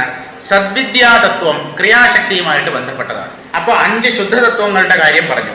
ഇനി 7 ശുദ്ധാശുദ്ധ തത്വങ്ങൾ അതെന്തൊക്കെയാണെന്ന് ചോദിച്ചാൽ മായ, കാലം, നിയതി, രാഗം, വിദ്യ, കല, പുരുഷൻ. ഇതൊന്നും എന്താണെന്നൊന്നും നമ്മൾ പഠിക്കേണ്ട കാര്യമില്ല. ഇങ്ങനെ 36 എണ്ണം ഉണ്ട്.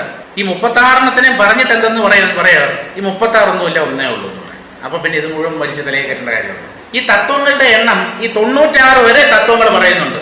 96 തത്വങ്ങളുണ്ട്. അത് ഈ ഓരോ തത്വത്തെയും പിന്നെയും വിഭജിച്ച് പോകുമ്പോൾ തത്വങ്ങളുടെ എണ്ണം കൂടി വരും. പക്ഷെ അവസാനം ഇതൊന്നുമില്ല, ബ്രഹ്മതത്വം മാത്രമേ ഉള്ളൂ. അത് തത്വവുമല്ല, അത് തത്താണ്. തത്താണ്. തത്തിന്റെ ഭാവങ്ങളാണ് തത്വങ്ങൾ. ഈശ്വര തത്വം, പൃഥിവീ തത്വം, അപ് തത്വം, അഗ്നി തത്വം, ആകാശ തത്വം എന്നൊക്കെയാണ് നമ്മൾ പറയുന്നത്. പക്ഷേ ബ്രഹ്മം തത്താണ്, അതിന്റെ പ്രകടനങ്ങളാണ് തത്വങ്ങൾ. എന്നാലും നമ്മൾ ബ്രഹ്മത്തെ ബ്രഹ്മതത്വം, ആത്മതത്വം എന്നൊക്കെ പറയും. വാസ്തവത്തിൽ അത് തത്പദമാണ്, ഉള്ളതാണ്, അതിന്റെ ഭാവങ്ങളാണ് തത്വങ്ങൾ. അപ്പൊ ഇങ്ങനെയാണ് 36ന്റെ കണക്ക്. 24ന്റെ കണക്കില് 5 ജ്ഞാനേന്ദ്രിയം, 5 കർമ്മേന്ദ്രിയം, പഞ്ചഭൂതങ്ങൾ, 5 തന്മാത്രകൾ, മനസ്സ്, ബുദ്ധി, ചിത്തം, അഹങ്കാരം. ഇവർ ഈ ശൈവ സിദ്ധാന്തത്തിൽ ഒരു ചെറിയ വ്യത്യാസമുണ്ട്. മനസ്സ്, ബുദ്ധി, അഹങ്കാരം അതുപോലെയുണ്ട്. പ്രകൃതി എന്നൊരു തത്വത്തെ കൂടെ അവര് ആ 24ല് ഉൾക്കൊള്ളിച്ചിട്ടുണ്ട്. അങ്ങനെയാണ് ആ 36ന്റെ തത്വം. ഈ 36നെയും നല്ലതുപോലെ മനസ്സിലാക്കി കണ്ട് അഖണ്ഡ, ഈ 36നെയും നല്ലതുപോലെ വിശകലനം ചെയ്ത് മനസ്സിലാക്കി ഇതെല്ലാം ഒന്നിന്റെ തന്നെ പ്രകടനങ്ങളാണ് എന്നറിയുമ്പോൾ അവയൊക്കെ കൊഴിഞ്ഞു പോകും. പിന്നെ ഒന്ന് മാത്രം ബാക്കി നിൽക്കും എന്നാണ്. അതാണ് കണ്ട് അഖണ്ഡ ഉണ്മൈ തനൈ. സത്യത്തെ കാണുമ്പോഴാണ് ഈ തത്വങ്ങളുടെ വേറിട്ട നിലനിൽപ്പ് ഇല്ലാതാവുന്നത്. പിന്നെ അവയൊക്കെ തത്പദമായി തന്നെ പ്രകാശിക്കും. ഉണ്മൈ തനൈ അണുവെന്റെ ഉണർത്തും. അണുവെന്റെ ഉണർത്തും എന്ന് പറഞ്ഞാൽ ഇവയെല്ലാം ചേർന്ന് അഖണ്ഡമായ ബ്രഹ്മതത്വത്തെ അല്പമായ ജീവൻ എന്ന പോലെ കാണിക്കും, ചുരുക്കും, അണുവാക്കി തീർക്കും. അനന്തമായതിനെ അണുവാക്കി തീർക്കുന്നത് ഏതാ? ഉപാധികൾ. ആ ഉപാധികളെ തന്നെയാണ് ഈ 36 തത്വങ്ങളായിട്ട് പറഞ്ഞത്. അണുവെന്റെ ഉണർന്ന് ഷാർബിനെയും കണ്ട്. ഷാർബ് എന്ന് പറഞ്ഞാൽ സപ്പോർട്ട്, ആധാരം എന്നർത്ഥം. ഈ തത്വങ്ങളുടെ എല്ലാം ആധാരം ബ്രഹ്മമാണ്, അധിഷ്ഠാനം. അതിനെയും കാണുന്നവനാണ് നീ എന്ന് പറഞ്ഞാൽ ആ ബോധതത്വം തന്നെയാണ് നിന്റെ ഉള്ളിലെ ഞാനായി പ്രകടമായിരിക്കുന്നത്. ഷാർബിനെയും കണ്ട ഉനൈ അറിവന്റെ ഉള്ളേ ഉണർ. അത് അറിവ് തന്നെയാണ്, ജ്ഞാനസ്വരൂപം തന്നെയാണെന്ന് ഉള്ളിൽ സാക്ഷാത്കരിക്കൂ, മനസ്സിലാക്കൂ, വ്യക്തമായി അതിനെ ധരിക്കൂ, അനുഭവത്തിലൂടെ മനസ്സിലാക്കൂ എന്നർത്ഥം. മണ്ണാദി, ശബ്ദാദി, വാക്ക്, മനമാദി, കണ്ണാദി, നാദാന്തം കണ്ട അകன்ற ഉണ്മൈ തനൈ അണുവന്റെ ഉണർത്തും ഷാർബിനെയും കണ്ട ഉനൈ അറിവന്റെ ഉള്ളേ ഉണർ. അതിനെ അറിവാണ്, നിന്റെ ഉള്ളിൽ ഞാനായി പ്രകാശിക്കുന്ന ആ ജീവബോധം അഖണ്ഡമായ അറിവ് തന്നെയാണ് എന്ന് മനസ്സിലാക്കിക്കൊള്ളൂ. പൃഥ്വ്യാദി പഞ്ചഭൂതങ്ങളും ശബ്ദാദി വിഷയങ്ങളും വാക്കാദി കർമ്മേന്ദ്രിയങ്ങളും മനമാദി അന്ധഃകരണങ്ങളും ചക്ഷുരാദി പഞ്ചേന്ദ്രിയങ്ങളും ഓരോന്നായി നേതി ചെയ്തു മാറ്റി. ഈ തത്വങ്ങളൊക്കെ ഇങ്ങനെ എണ്ണി തിട്ടപ്പെടുത്തി പറഞ്ഞിരിക്കുന്നത് എന്തിനെന്നോ? ഇതെല്ലാം നീക്കാൻ വേണ്ടിയാണ്. ഇതെല്ലാം കൂടെ കെട്ടി പൊത്തി പിടിച്ചോണ്ടിരിക്കാനല്ല. ക്വിസ് പ്രോഗ്രാം 24 തത്വം എത്ര എണ്ണി പറയാനല്ല, മാർക്ക് കിട്ടാനും പോകുന്നു. ഇതൊക്കെ അധ്യാരോപമാണ്. എന്താണ് അധ്യാരോപം? അനന്തമാണ് ഈ പ്രപഞ്ചം, അനന്തകോടി പദാർത്ഥങ്ങളാണ്. ഇതിനെ മുഴുവൻ ഒരു ജീവനെ എങ്ങനെ തള്ളിക്കളയണം എന്നാണ് ഈ ശാസ്ത്രം ഉദ്ദേശിക്കുന്നത്. എങ്ങനെ തള്ളിക്കളയും? അതിനുവേണ്ടി ഇവയൊക്കെ കാറ്റഗറൈസ് ചെയ്ത് പ്രത്യേകം പ്രത്യേകം വിഭാഗങ്ങളാക്കി 24എന്നോ 36എന്നോ 8എന്നോ 96എന്നോ എത്രയോ ആയിക്കൊള്ളട്ടെ, എത്ര കണ്ട് ചുരുക്കി കൊണ്ടുവരാമോ അത്രയും പെറുക്കി പുറത്ത് കളയാൻ എളുപ്പം. 36-നേക്കാൾ എളുപ്പമാണ് 24. കൃഷ്ണൻ എന്താ പറയുന്നത്? 8 ഒതുക്കി. പൃഥ്വ്യപ്തേജോ വായുവാകാശാഃ ഖം മനോ ബുദ്ധി ഏവച അഹങ്കാരഃ ഇതി ഇയം മേ ഭിന്നാ പ്രകൃതി രാഷ്ട്രധ. 8 തത്വമാക്കി. സാഖ്യന്മാര് 24 പിടിച്ചു, അതിനെ 3-1 ചുരുക്കി കൃഷ്ണൻ. 5 ഭൂതങ്ങളും മനസ്സ്, ബുദ്ധി, അഹങ്കാരം. 5, 3, 8. ഈ 8 ഈശ്വരന്റെ പ്രകൃതി. പ്രകൃതി പുരുഷന്റെ തന്നെ പ്രകടനമാണ്. അതുകൊണ്ട് ഈ 8നെയും തള്ളിക്കളഞ്ഞ് ഒന്നായിരിക്കുന്ന പുരുഷനെ പിടിച്ചോളൂ. ഇതാണ് ശാസ്ത്രങ്ങളുടെ ഏർപ്പാട്. അതുകൊണ്ട് വീട്ടിൽ ചെന്നിട്ട് 36ന്റെ എണ്ണം തികയുന്നില്ലല്ലോ എന്നൊന്നും വിചാരിക്കണ്ട. ഒന്നേ ഉള്ളൂ എന്നുള്ള കാര്യം മനസ്സിലാക്കിയാൽ മതി. നേടി ചെയ്തു മാറ്റി ഒടുവിൽ നാദതത്വവും കടന്നു ചെന്ന് തന്റെ പരമാർത്ഥം ദർശിക്കവേ ജീവൻ അണുമാത്രനെന്ന് അറിയിച്ചു തരുന്നു അരുൾ. അണുമാത്രനെന്ന് അറിയിച്ചു തരുന്നതല്ല, ഇതെല്ലാം കൂടെ ചേർന്നാണ് അഖണ്ഡമായ ബോധത്തെ ജീവഭാവത്തിൽ ചുരുക്കിയത്. എന്ന് മനസ്സിലാക്കി തരുന്നതാണ് ഈശ്വര കൃപ. അപ്പോൾ മാത്രമേ നമുക്ക് ഈശ്വരന്റെ അനുഗ്രഹം കിട്ടി എന്ന് പറയാൻ പറ്റൂ. ആ അംശങ്ങളെയും നീക്കിവിട്ട തത്വങ്ങളെയും എല്ലാം തദവസരത്തിൽ നിനക്കറിയാൻ കഴിയുന്നു. നേതി നേതി എന്ന് പറഞ്ഞ് തള്ളിക്കളഞ്ഞതൊക്കെ ബ്രഹ്മം തന്നെയായിരുന്നു എന്ന് പിടികിട്ടും. പക്ഷെ ഈ തള്ളിക്കളയാതെ ആ ബ്രഹ്മത്തിൽ എത്താനും പറ്റില്ല. ഇതാണ് കുഴപ്പം. 18-ാം പടി മല കയറി 1, 2, 3 എന്ന് പറഞ്ഞിട്ട് പടി കയറി അങ്ങ് മുകളിൽ സന്നിധാനത്ത് ചെന്ന് എത്തുമ്പോൾ അവിടെ പ്രതിഷ്ഠിച്ചിരിക്കുന്നത് ഇതുപോലെ ഒരു കല്ലാണ്. നമ്മൾ ചവിട്ടി കയറി വന്നില്ലേ, അതുപോലെ ആ കല്ല് ഏത് മലയിൽ നിന്ന് എടുത്തതാണോ അതേ മലയുടെ ഒരു ഭാഗമാണ് അകത്ത് ധർമ്മശാസ്താവായി പ്രതിഷ്ഠിച്ചിരിക്കുന്നത്. പക്ഷേ ഈ 18 കയറി വന്ന് അകത്തുള്ള ധർമ്മശാസ്താവിലല്ലേ നമുക്ക് ഈശ്വര ബുദ്ധി ഉണ്ടാവുന്നുള്ളൂ. അതിനെയാണല്ലോ പ്രതിഷ്ഠ. അവിടെയാണല്ലോ അയ്യപ്പൻ. ആ അയ്യപ്പനെ കാണാനാണല്ലോ ഇന്ന് ദൂരെ നിന്ന് നമ്മൾ അങ്ങോട്ട് ചെല്ലുന്നത്. അവിടെയുള്ള തത്വത്തെ മനസ്സിലാക്കിയാൽ ഈ ധർമ്മശാസ്താവ് അതിലൊരു ഈശ്വര ബുദ്ധിയുണ്ട്. പക്ഷെ നിഷ്പക്ഷമായിട്ട് അതെന്താണെന്ന് പറയും. ഭഗവാൻ, അതൊക്കെ ശരി, ഭഗവാൻ തന്നെ. അതെന്താണത്? ശില, കല്ലാണ്. അതിൽ നമ്മൾ ഈശ്വര ഭാവം പുലർത്തുന്നു. അതുകൊണ്ട് അത് ഈശ്വരനായി പരിഗണിക്കപ്പെടുന്നു. പക്ഷെ അപ്പോഴും അതിലുള്ളത് കല്ലാണ്. ഒരു കള്ളം വിചാരിച്ചാൽ അത് കുത്തി പാര കൊണ്ട്, കടപ്പാര കൊണ്ട് ഇളക്കി കൊണ്ടുപോകാനും പറ്റും. ഭഗവാനെ കൊണ്ടുപോകാൻ പറ്റില്ല, ആ കല്ലിളക്കി കൊണ്ടുപോകാൻ പറ്റും. ഭഗവാനെ കൊണ്ടുപോകാൻ പറ്റില്ല. കാരണം എന്തെന്നോ, ഈ ഭഗവാൻ ആ കള്ളനിലും അയാൾ പൊളിച്ചെടുക്കാൻ ഉപയോഗിക്കുന്ന പാരയിലും ഉണ്ട് എന്നാണ്. അതുകൊണ്ട് അദ്ദേഹത്തെ ഇളക്കാനുള്ള പാരയില്ല, ആളുമില്ല. അങ്ങനെയാണ്. അപ്പോ ആ തത്വത്തെ അറിഞ്ഞു കഴിഞ്ഞാൽ നമ്മൾ കയറി വന്ന 18 പടികളും അതേ ധർമ്മശാസ്താവ് തന്നെ എന്ന് പറഞ്ഞാൽ ധർമ്മശാസ്താവിനെ ചവിട്ടിക്കൊണ്ടാണ് ധർമ്മശാസ്താവിനെ കാണാൻ ചെന്നത് എന്ന് മനസ്സിലാക്കിയാൽ ശബരിമല പോക്ക് സാർത്ഥകം. അപ്പോ 18 പടിയും കല്ല്, അകത്ത് പ്രതിഷ്ഠിച്ചിരിക്കുന്നതും കല്ല് എന്നാണോ മനസ്സിലാക്കേണ്ടത്? അങ്ങനെയല്ല, തിരിച്ച് ആ പ്രതിഷ്ഠിക്കപ്പെട്ടിട്ടുള്ള, ശ്രീകോവിലിൽ പ്രതിഷ്ഠിക്കപ്പെട്ടിട്ടുള്ള ആ കല്ലില് ധർമ്മശാസ്താവിനെ നിങ്ങൾക്ക് കാണാൻ ഒരു ബുദ്ധിമുട്ടുമില്ലല്ലോ. ഈ വരുന്ന 18 പടിയിൽ എന്തുകൊണ്ട് കണ്ടില്ല? അത് തിരിച്ചിറങ്ങുമ്പോ കാണണം എന്നാണ്. പോകുമ്പോ കാണാൻ പറ്റില്ല. അകത്ത് ചെന്ന് ധർമ്മശാസ്താവിനെ കണ്ടതിന് ശേഷം തിരിച്ചിറങ്ങുമ്പോ, ഈ തിരിച്ചിറങ്ങുന്നത് ഈ 18 പടിയിലൂടെ അല്ല, പുറകെ കൂടെ ആണെങ്കിലും പടി ഉണ്ടാവുമല്ലോ അവിടെ, അല്ലേ? ആ പടിയിലും ആ ഈശ്വര സാന്നിധ്യം, അതും ഈശ്വരമയമാണ് എന്ന് കണ്ടോണ്ട് ഇറങ്ങണം എന്നാണ്. അങ്ങനെയായാൽ വളരെ നന്നായി. നമ്മുടെ ആ തീർത്ഥാടനം, ശബരിമല തീർത്ഥാടനം വളരെ ഫലപ്രദം. ആ അംശങ്ങളെയും നീക്കിവിട്ട തത്വങ്ങളെയും എല്ലാം തദവസരത്തിൽ നിനക്കറിയാൻ കഴിയുന്നു. അങ്ങനെ സകലതിനെയും അറിയുന്ന അറിവാണ് നീയെന്ന് നന്നായി ബോധിച്ചു കൊള്ളുക. എല്ലാറ്റിനെയും അറിയിച്ചു തരുന്ന ഒന്നാണ് നമ്മുടെ ഉള്ളിൽ ഞാനായി പ്രകാശിക്കുന്നത്. എല്ലാറ്റിനെയും അറിയിച്ചു തരുന്നത് എന്ന് പറഞ്ഞാൽ അത് എല്ലായിടത്തും ഉണ്ടാവണം. എല്ലായിടത്തും ഉള്ളതാണെങ്കിൽ അത് സർവശക്തമാവണം. സർവജ്ഞം, സർവശക്തം, സർവവ്യാപി, ഇതാണ് ഈശ്വരന്റെ ഗുണങ്ങളായിട്ട് നമ്മൾ പറയുന്നത്. അപ്പൊ ആ ഈശ്വര തത്വം തന്നെയാണ് നീ എന്ന് മനസ്സിലാക്കിക്കൊള്ളണം എന്നാണ്. 33-ാമത്തെ പദ്യം വായിക്കാം. 5 തൊഴിലാവതുവേ 5 അവത്തൈ കിഞ്ചലിലാ 5 കൊള്ളിവട്ടമാകവേ പഞ്ചവന്നം വൈത്ത പടികം പോൻ മാറാത് ഉനൈ മയക്കൽ ശിത്തിര കൂത്താഹത്തെളി. 5 തൊഴിൽ ആവതുവേ 5 അവത്തൈ. 5 തൊഴിൽ തന്നെയാണ് 5 അവസ്ഥകൾ. 5 തൊഴിൽ നമ്മൾ പറഞ്ഞു, പഞ്ചകൃത്യങ്ങൾ: സൃഷ്ടി, സ്ഥിതി, സംഹാരം, തിരോധാനം, അനുഗ്രഹം. ഈ 5 തൊഴിലും 5 അവസ്ഥയും തമ്മിൽ ബന്ധപ്പെട്ട് കിടക്കുന്നു. 5 അവസ്ഥ ഏതാണ്? ജാഗ്രത്, സ്വപ്നം, സുഷുപ്തി. 3 അവസ്ഥ നമുക്ക് അറിയാം. തുരീയം 4-മത്തത്, തുരിയാതീതം 5-മത്തത്. ഇങ്ങനെ 5 അവസ്ഥകൾ എന്നാണ്. ഈ 5 അവസ്ഥകളും 5 കൃത്യങ്ങളുമായി ബന്ധപ്പെട്ടിരിക്കുന്നു. 5 തൊഴിലാവതുവേ 5 അവത്തൈ കിഞ്ചലില 5 കൊള്ളിവട്ടമാകവേ. കിഞ്ചലില എന്ന് പറഞ്ഞാൽ പരിധിയില്ലാത്ത, ലിമിറ്റേഷൻ ഇല്ലാത്ത, പരിമിതിയില്ലാത്ത.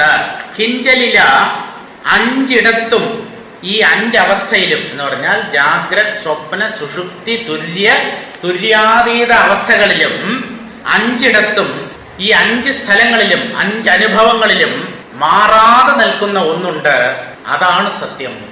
എല്ലാ അവസ്ഥകളിലും തുടർന്ന് നിലനിൽക്കുന്നതും ഒരവസ്ഥ കൊണ്ടും ബാധിക്കപ്പെടാത്തതും എല്ലാ അവസ്ഥകൾക്കും അധിഷ്ഠാനമായിരിക്കുന്നതുമാണ് സത്യം. അഞ്ചിടത്തും ഈ അഞ്ചവസ്ഥകളിലും ഓരോ അവസ്ഥയിലും ജീവൻ സ്ഥിതി ചെയ്യുമ്പോൾ ഓരോന്നെന്ന പോലെയാണ് ആ ജീവൻ അനുഭവിക്കുന്നത്. അഞ്ചവസ്ഥകൾ തന്നെ വേറെ ഇല്ല എന്നാണ്. ഈ അഞ്ചവസ്ഥകളും മനസ്തലത്തിലാണ്, മനസ്സുമായി ബന്ധപ്പെടുത്തിയാണ് അഞ്ചവസ്ഥകൾ. ആത്മാവിൽ ഒരവസ്ഥയുമില്ല, അതൊരു നിലനിൽപ്പ് മാത്രമാണ്, സത്ത മാത്രമാണ്. ഇത് ഏതുപോലെ ഈ ജീവനെ വട്ടം കറക്കുന്നു? കൊള്ളിവട്ടമാഹവേ. കൊള്ളി എന്ന് പറഞ്ഞാൽ എന്താ? തീക്കൊള്ളി.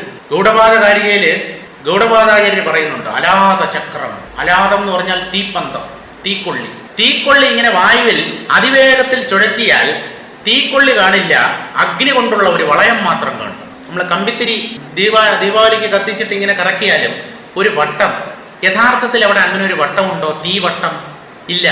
ഇത് അതിവേഗത്തിൽ കറക്കുമ്പോൾ ഉണ്ടെന്ന് തോന്നുന്നതാണ് ആ തീവട്ടം. ഇതുപോലെ ഈ അഞ്ചവസ്ഥകളും മാറി മാറി വരുമ്പോൾ തീക്കൊള്ളി ചുഴറ്റുന്നത് പോലെ ഓരോരോ അവസ്ഥകൾ മാറി മാറി വരുന്നു എന്ന് ജീവൻ തെറ്റിദ്ധരിക്കുന്നു. വാസ്തവത്തിൽ തീക്കൊള്ളി ഒന്നാണ്, അവിടെ വളയമേ ഇല്ല. അതുപോലെ ഒരേ ബോധം തന്നെ അഞ്ചവസ്ഥകളിൽ പെട്ടതുപോലെ തോന്നുന്നു. വാസ്തവത്തിൽ അവസ്ഥാഭേദങ്ങളൊന്നുമില്ല. മാറ്റങ്ങൾ, പരിണാമം, അവസ്ഥ എന്നൊക്കെ പറയുന്നത് മനസ്തലത്തിലാണ്. കൊള്ളിവട്ടമാകവേ പഞ്ചവന്നം വൈത്ത പടികം പോൽ. പടികം, സ്ഫടികം. സ്ഫടികത്തിന്റെ അടുത്ത് 5 വ്യത്യസ്ത നിറങ്ങളെ വെച്ചാൽ ആ നിറങ്ങൾ സ്ഫടികത്തിനകത്ത് കാണപ്പെടും എന്ന് പറഞ്ഞാൽ ആ നിറം സ്ഫടികത്തിന്റെ ഉള്ളിൽ വ്യാപിച്ചതുപോലെ തോന്നും, വ്യാപിക്കുന്നില്ല. ഈ നിറങ്ങളെ എടുത്തു മാറ്റിയാൽ 5 വർണ്ണത്തിലുള്ള കടലാസോ അല്ലെങ്കിൽ ഏതെങ്കിലും പുഷ്പങ്ങളോ ഈ സ്ഫടികത്തിന്റെ അടുത്ത് വെച്ചാൽ അതാത് പുഷ്പങ്ങളുടെ അടുത്തുള്ള ആ സ്ഫടികത്തിന്റെ വശം ആ നിറത്തിൽ കാണപ്പെടും. അപ്പൊ 5 വർണ്ണങ്ങളാണ് വെക്കുന്നതെങ്കിൽ 5 വർണ്ണങ്ങൾ സ്ഫടികത്തിന്റെ ഉള്ളിൽ നിഴലിക്കും. പക്ഷേ അപ്പോഴും സ്ഫടികം നിറമില്ലാത്തതാണ്. വർണ്ണങ്ങളുടെ സാമീപ്യം കൊണ്ട് സ്ഫടികത്തിൽ നിറം കലർന്നതുപോലെ തോന്നുന്നു. അത് തോന്നലാണ്. ആ കലർന്നിട്ടുണ്ടോ ഇല്ലയോ എന്ന് എങ്ങനെ അറിയാം? ആ വർണ്ണങ്ങളെ എടുത്തു മാറ്റൂ, സ്വച്ഛമായ സ്ഫടികം, നിർമ്മലം. ഇതുപോലെയാണ് മനസ്സുമായുള്ള സമ്പർക്കത്തെ ജീവൻ ഉപേക്ഷിച്ചാൽ ഈ അവസ്ഥകൾ ഒന്നും മാറി മാറി വരില്ല. ഒരൊറ്റ ആത്മാനുഭവം, വിച്ഛിത്തി കൂടാതെ അനുസ്യൂതമായി നിരന്തരമായി അത് ഉള്ളിൽ പ്രകാശിച്ചുകൊണ്ടിരിക്കും. പഞ്ചവന്നം വൈത്ത പടികം പോൽ മാറാത് ഉനൈ മയക്കൽ. ഈ 5 വർണ്ണങ്ങളും എന്ന് പറഞ്ഞാൽ ഈ 5 അവസ്ഥകളും ഇടതടവില്ലാതെ ഒരു ബ്രേക്കും ഇല്ലാതെ നിന്നെ മയക്കിക്കൊണ്ടിരിക്കുന്നു. ഞാനിപ്പോൾ ഉണർന്നിരിക്കുന്നു. ഇപ്പോൾ ഉണർന്നിരിക്കുന്ന ഞാൻ കുറച്ചു മുമ്പ് സ്വപ്നം കണ്ടുകൊണ്ടിരുന്നു. അതിനു മുമ്പ് ഒന്നുമില്ലാതെ, ഒരു ദൃശ്യാനുഭവം ഇല്ലാതെ സുഖമായി സുഷുപ്തിയിൽ കഴിഞ്ഞിരുന്നു. ഇനി അത് കഴിഞ്ഞിട്ട് നമുക്കിനി സമാധിയിലേക്ക് കാണാമെങ്കിൽ അവിടെയും കയറാം. സവികൽപ്പ സമാധി, നിർവികൽപ്പ സമാധി, ഇതൊക്കെ മനസ്സിന്റെ തലങ്ങളാണ്. ആത്മാവിന് ഒരൊറ്റ തലമേ ഉള്ളൂ, അതിൽ ഒന്നിൽ കൂടുതൽ എന്നുള്ള പരിപാടിയില്ല. ഈ അവസ്ഥകൾ മാറി മാറി വരുന്നവ ജീവനെ ഭ്രമിപ്പിക്കുന്നു എന്നാണ് പറയുന്നത്. പഞ്ചവന്നം വൈത്ത പടികം പോൽ മാറാതെ ഉനൈ മയക്കൽ. നിന്നെ അത് മയക്കുന്നു, മയക്കിക്കിടത്തുന്നു, ഭ്രമിപ്പിക്കുന്നു. ഇത് ശിത്തിരക്കൂത്താഹ തെളി. ശിത്തിരക്കൂത്ത് എന്ന് പറഞ്ഞാൽ ഒരു നൃത്തം, ഒരു ഒന്നാം തരം നൃത്ത പരിപാടി. പലതരം നർത്തകന്മാരും നർത്തകികളും വരുന്നു, ഡാൻസ് ചെയ്യുന്നു, കളിക്കുന്നു, ഓടുന്നു, ചാടുന്നു. പലതരത്തിലുള്ള ഒരു വർണ്ണശബളമായ നൃത്തം. ഇതാണ് ജീവന്റെ അവസ്ഥകൾ. അത് വെറും കൂത്താണെന്ന് മനസ്സിലാക്കും. ശിത്തിരക്കൂത്ത്, ശിത്തിരക്കൂത്താഹ തെളി.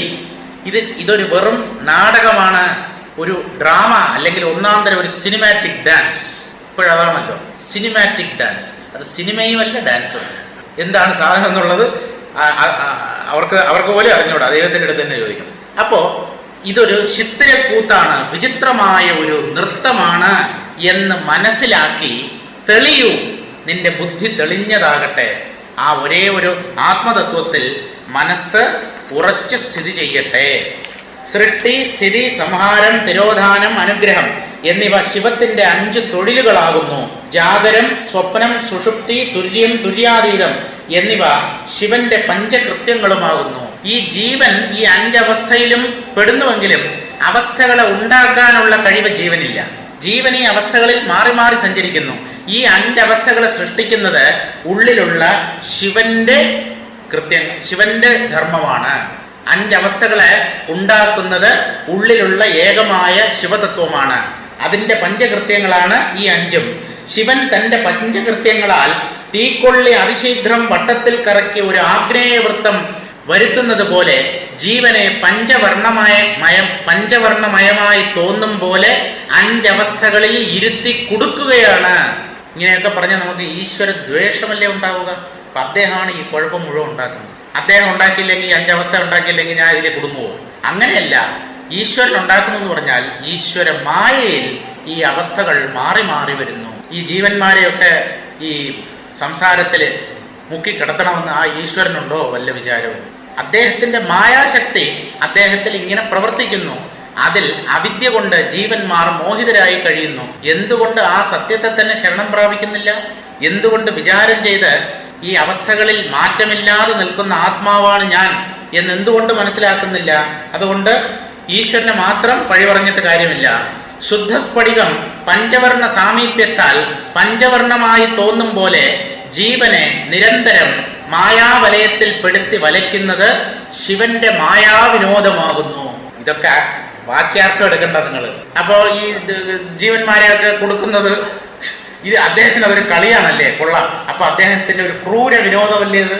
ഈ 5 അവസ്ഥകൾ ഉണ്ടാക്കി ജീവനെ അതിലിങ്ങനെ കുടുക്കി കിടത്തുക എന്ന് പറഞ്ഞാൽ ഈശ്വരൻ അങ്ങനെ ചെയ്യുന്നു എന്ന് പറയുന്നത് അദ്ദേഹത്തിൽ അങ്ങനെ ഒരു കർത്തൃത്വം ഉണ്ടെന്നല്ല, അദ്ദേഹത്തിന്റെ ശക്തി ഇങ്ങനെ പല രീതിയിൽ കളിക്കുന്നു. നമ്മൾ അതിൽ ഭ്രമിച്ചു പോകരുത് എന്ന് പറയാൻ വേണ്ടിയാണ്. അല്ലാതെ അദ്ദേഹത്തിന് ജീവന്മാരോട് പ്രത്യേകിച്ച് ദ്വേഷമൊന്നുമില്ല. അദ്ദേഹത്തില് ജീവനും ഇല്ല, ജഗത്തും ഇല്ല. അതാണ് സത്യം. അപ്പൊ പിന്നെ അദ്ദേഹം ആരെ കൊടുക്കാൻ? എന്ത് മാജിക് കാണിച്ച് ആരെ കൊടുക്കാൻ? 34ാമത്തെ പദ്യം വായിക്കാം. മായാവികാര മധുവാനം പോன்று മയക്ക് ഓയാതത് ഉന്നാൽ ഒഴിയുമോ നീ അതുവായി പോകാമൽ ആടും പൗരിയവൻ പൊയ്ക്കാഴ്ചി ആഹാത് പോലെ അറി. മായാവികാര മധുവാനം പോன்று മയക്ക് എന്ന് പറഞ്ഞാൽ മായയുടെ സൃഷ്ടിയാണ് ഈ പ്രപഞ്ചം. മായയാണ് ഈ പ്രപഞ്ചത്തെ ഉണ്ടാക്കുന്നത്. ഈശ്വരന്റെ ശക്തിയാണ് മായ എന്നൊക്കെയാണ് കൃഷ്ണൻ ഗീതയിൽ പറയുന്നത്. ആർക്കാണ് ഈ യുക്തികളൊക്കെ? പ്രപഞ്ചത്തെ സത്യമായി കരുതുന്ന ഒരാൾ ഈ പ്രപഞ്ചത്തെ ആരാ ഉണ്ടാക്കിയത് എന്നുള്ള ചോദ്യത്തിന് മറുപടി പറയണ്ടേ? ഈശ്വരൻ ഉണ്ടാക്കിയെന്ന് പറഞ്ഞാൽ അദ്ദേഹത്തിന് വേറെ പണിയില്ലേ എന്ന് ചോദിക്കും. അപ്പൊ ഈശ്വരന്റെ തന്നെ ഒരു ശക്തി വിശേഷമാണ് ഈ മായ. ആ മായ ഈശ്വര സാന്നിധ്യത്തിൽ പ്രപഞ്ചത്തെ സൃഷ്ടിക്കുന്നു എന്ന് ഒരു മറുപടി പറയുന്നു. അത്രയേ ഉള്ളൂ. ആ മായ വികാരങ്ങളെ ഉണ്ടാക്കുന്നതാണ്. മാറ്റങ്ങൾ, പരിണാമങ്ങൾ.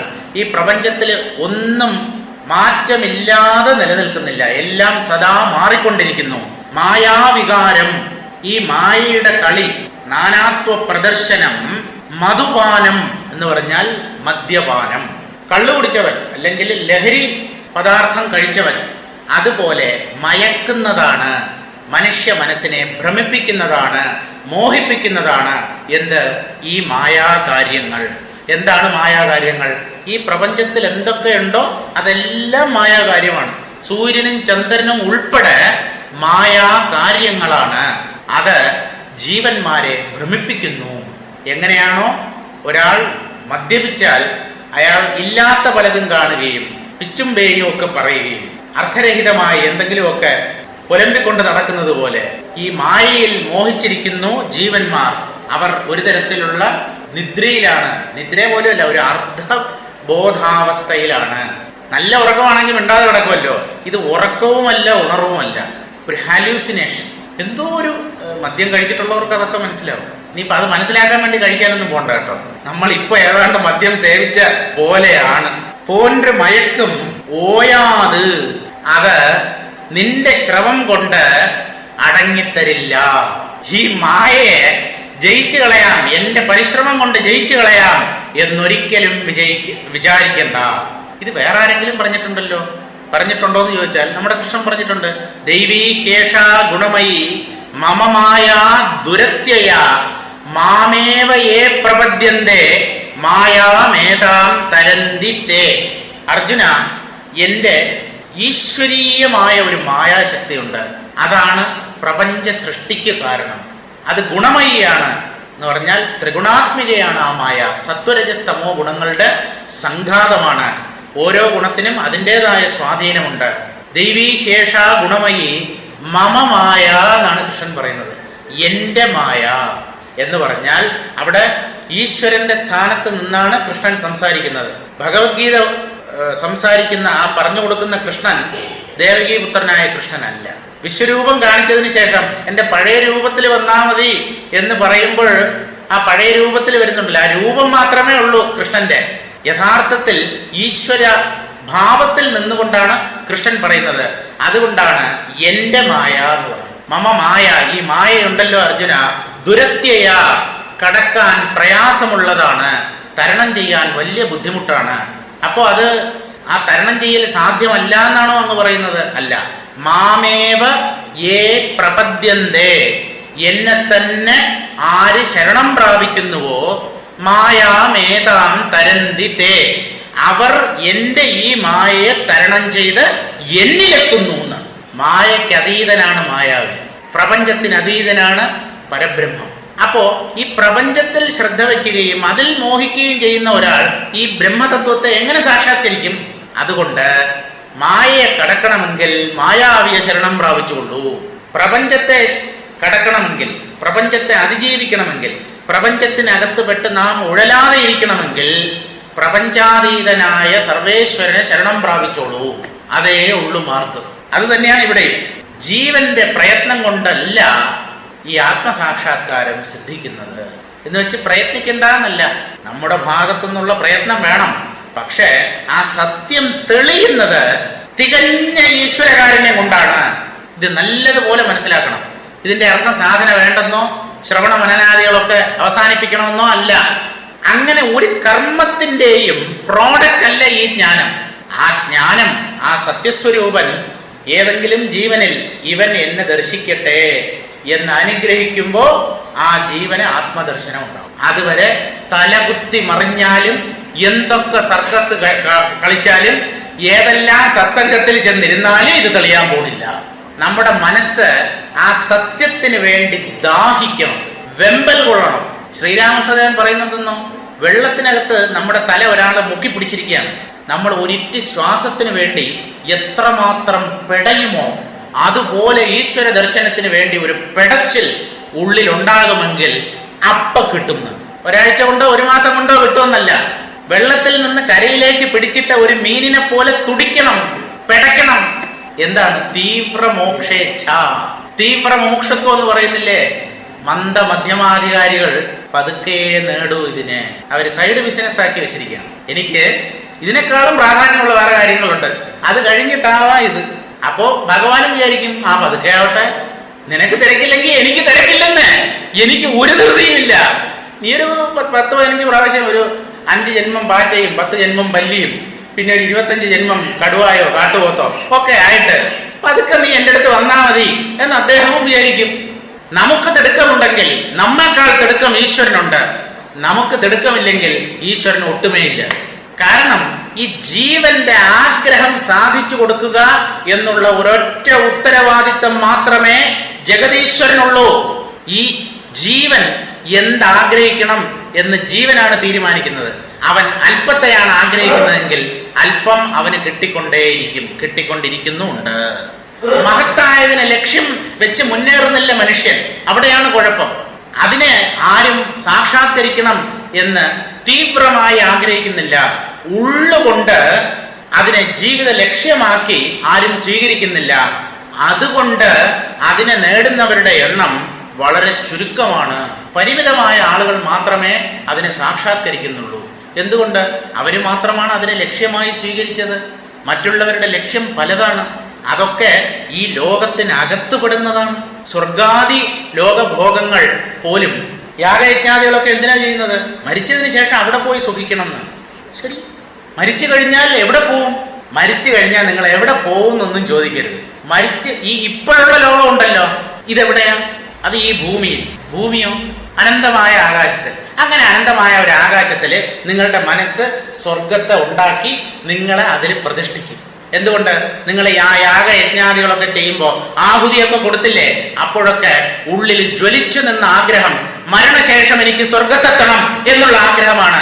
That will be fulfilled. അതുണ്ടോ? എവിടെയാണ്? ചൂണ്ടിക്കാണിച്ചു തരൂ. ഇതൊന്നും വേണ്ട, നിങ്ങൾക്ക് എന്ത് വേണം? ഈ പരമാത്മാവ് ചോദിക്കുന്നത് എന്നിൽ എന്തൊക്കെ ഉണ്ടെന്ന് നിങ്ങൾ ചോദിച്ചിട്ട് അത് നേടാൻ ആഗ്രഹിക്കരുത്.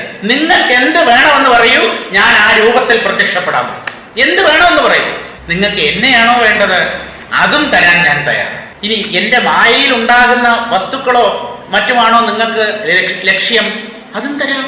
എന്ത് വേണമെന്ന് നിങ്ങൾ ചോദിക്കൂ എന്നാണ് പറയുന്നത്. എല്ലാവർക്കും മായാകാര്യങ്ങൾ മതി, ഈശ്വരനെ ആർക്കും വേണ്ട. അതാണ്. അപ്പൊ ഈ ജീവന്റെ പരിശ്രമം കൊണ്ട് ഈ പ്രപഞ്ചഭ്രമം ഒഴിഞ്ഞു പോകാൻ പോകുന്നില്ല. ഒരു മന്ത്രം കൊണ്ടും ഒഴിപ്പിക്കാൻ പറ്റാത്ത ബാധയാണ് ഈ പ്രപഞ്ചം. അറിയാമോ? ഇതൊരു ബാധയാണ്. നിങ്ങൾ എങ്ങനെ ഇല്ലാതാക്കുക ഇതിനെ? പ്രപഞ്ചത്തിൽ നിന്ന് രക്ഷപ്പെടണം എന്ന് പറഞ്ഞാൽ ജനന മരണങ്ങളിൽ നിന്ന് രക്ഷപ്പെടണം. എല്ലാവർക്കും ചിലപ്പോഴെങ്കിലും ആഗ്രഹം ഉണ്ടാവാറുണ്ട്, എപ്പോഴും ഇല്ല, ചിലപ്പോഴെങ്കിലും. മതിയായി ഈ ജീവിതം, ഇനി ഇങ്ങോട്ട് വരരുത്, ജനിക്കരുത്, ഇനി ഒരു ശരീര സ്വീകാരം വേണ്ട. ഇതൊക്കെ മനുഷ്യന് കടുത്ത ദുഃഖം വരുമ്പോ പറയും. കുറച്ചു സമയം കഴിയുമ്പോൾ അതങ്ങ് പോവും. അപ്പൊ ഈ മായയിൽ മോഹിച്ചു കിടക്കുന്നു. അങ്ങനെയുള്ള ഒരു ജീവന്റെ പരിശ്രമം കാര്യമായ ഫലം തരില്ല. ഓയാത് അത് ഉന്നാൽ ഒഴിയുമോ? നിന്റെ പരിശ്രമം കൊണ്ട് മാത്രം അതിനെ നീക്കം ചെയ്യാൻ പറ്റുമോ? ഏതിനെ? ഈ സങ്കല്പങ്ങളെ, അല്ലെങ്കിൽ ഈ പ്രപഞ്ചം സത്യമാണെന്നുള്ള വിചാരത്തെ, ഞാൻ ശരീരമാണ് എന്നുള്ള വിചാരത്തെ, ഞാൻ വ്യക്തിയാണ് എന്നുള്ള ഭാവത്തെ, ഇതൊന്നും നമുക്ക് മാറ്റാൻ പറ്റില്ലല്ലോ. എല്ലാം മായ കൊണ്ടുണ്ടാവുന്നതാണ്. പിന്നെ എങ്ങനെ അത് നേടും? നീ അതുമായി പോഹാമൽ, നീ അതായി തീരണം, അതുമായിട്ട് നീ ചേരണം. പിന്നെ നിന്റെ ഉള്ളിൽ ഞാനെന്നൊന്ന് ബാക്കിയുണ്ടാവരുത്, അഹങ്കാരനാശം. നീ അതുമായി പോഹാമൽ എന്ന് പറഞ്ഞാൽ മായാകാര്യങ്ങളുമായി താതാത്മ്യപ്പെടാതെ നീ സ്വരൂപത്തിൽ തന്നെ ഇരുന്നാൽ, അങ്ങനെയാണെങ്കിൽ ഈ മായയൊക്കെ പോകും. സ്വരൂപത്തിൽ മായയില്ല, സ്വരൂപത്തിൽ നിന്ന് അകന്നു വരുമ്പോഴാണ് മായ. ആത്മാവിൽ സ്ഥിതി ചെയ്യുന്നവന് മായാന്നൊന്നില്ല. ആത്മാവിനെ വിസ്മരിക്കുമ്പോൾ, അതിൽ നിന്ന് അകന്നു വരുമ്പോൾ, ഞാനെന്നുള്ള വ്യക്തി ബോധത്തിലേക്ക് വരുമ്പോഴാണ് പ്രപഞ്ചവും പ്രപഞ്ച ദുഃഖങ്ങളും. അപ്പോഴാണ് മായ പ്രകടമാകുന്നത്. നീ അതുവായി പോഹാമൽ ആടും പൗരി അവൻ, പൗരി ആടും അവൻ. പൗരി എന്ന് പറഞ്ഞാൽ നൃത്തം ചെയ്യുന്നവൻ. ഇവിടെ ആരാ നൃത്തം ചെയ്യുന്നത്? അവനവന്റെ ഉള്ളിലെ മനസ്സ് തന്നെയാണ് നൃത്തം ചെയ്യുന്നത്. എന്തൊരു പേക്കൂത്താണത് കാണിക്കുന്നത്.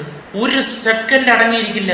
എന്തൊക്കെയാണ് ഒരു ദിവസം ഒരു മനുഷ്യന്റെ ഉള്ളിലൂടെ കടന്നു പോകുന്നത് നമുക്ക് പോലും അറിയില്ല. എന്തൊക്കെയാണ് നമ്മൾ ഇന്ന് ചിന്തിച്ചു കൂട്ടിയത് എന്നുള്ളത്. അപ്പൊ ഇതൊരു നൃത്തമാണ്, മനസ്സിന്റെ ഒരു നൃത്തമാണ്. അതാണ് പൗരിയാടും അവൻ പൊയ് കാഴ്ചി ആഹാത് പോലെ എന്ന് പറഞ്ഞാൽ എന്താ? അത് ആത്മാവ് കെട്ടിയ ഒരു വേഷമാണ്. ജീവബോധം, വ്യഷ്ടിബോധം നമ്മൾ പറയുന്നുണ്ടല്ലോ. അത് ഒരു നടൻ കഥാപാത്രത്തെ തന്നിൽ ആരോപിച്ച് അനുഭവിക്കുന്നത് പോലെയാണ്.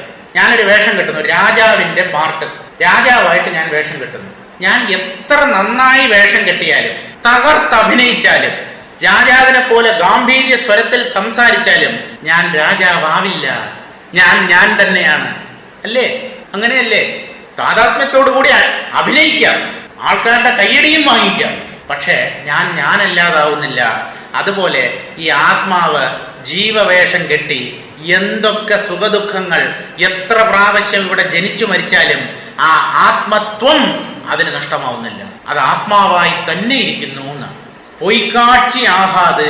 ഈ ആത്മസ്വരൂപം എന്നുള്ളത് മിഥ്യയായ ഒന്നല്ല, അത് യഥാർത്ഥമാണ്, അത് സത്യവസ്തുവാണ്.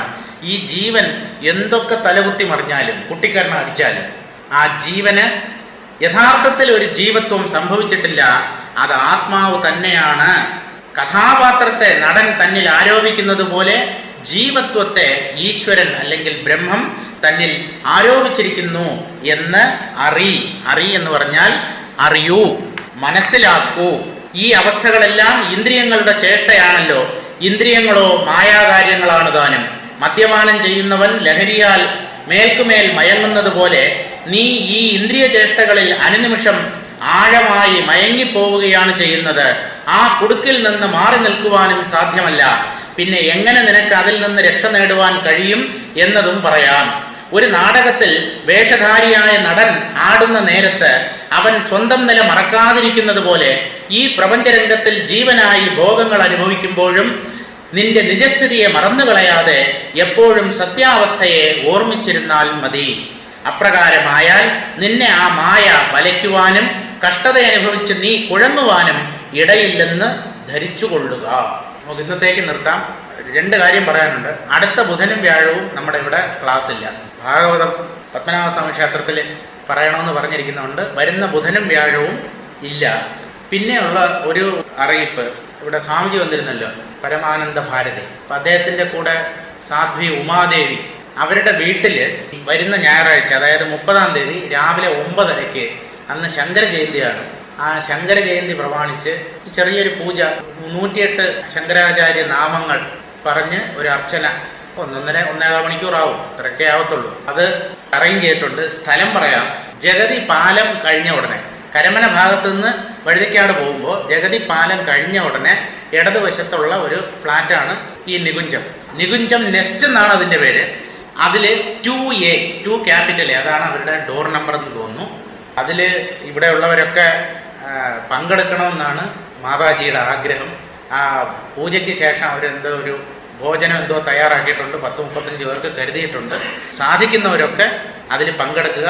30-ാം തീയതി ഞായറാഴ്ച 9:30 നികുഞ്ചം നെസ്റ്റിൽ വെച്ച് അതിൽ പങ്കെടുക്കണം എന്ന് അറിയിക്കാൻ പറഞ്ഞിട്ടുണ്ട്. ഓം പൂർണ്ണമദഃ പൂർണ്ണമിദം പൂർണ്ണാത് പൂർണ്ണമുദച്യതേ പൂർണ്ണസ്യ പൂർണ്ണമാദായ പൂർണ്ണമേവാവശിഷ്യതേ. ഓം ശാന്തി ശാന്തി ശാന്തി. ഹരി ഓം.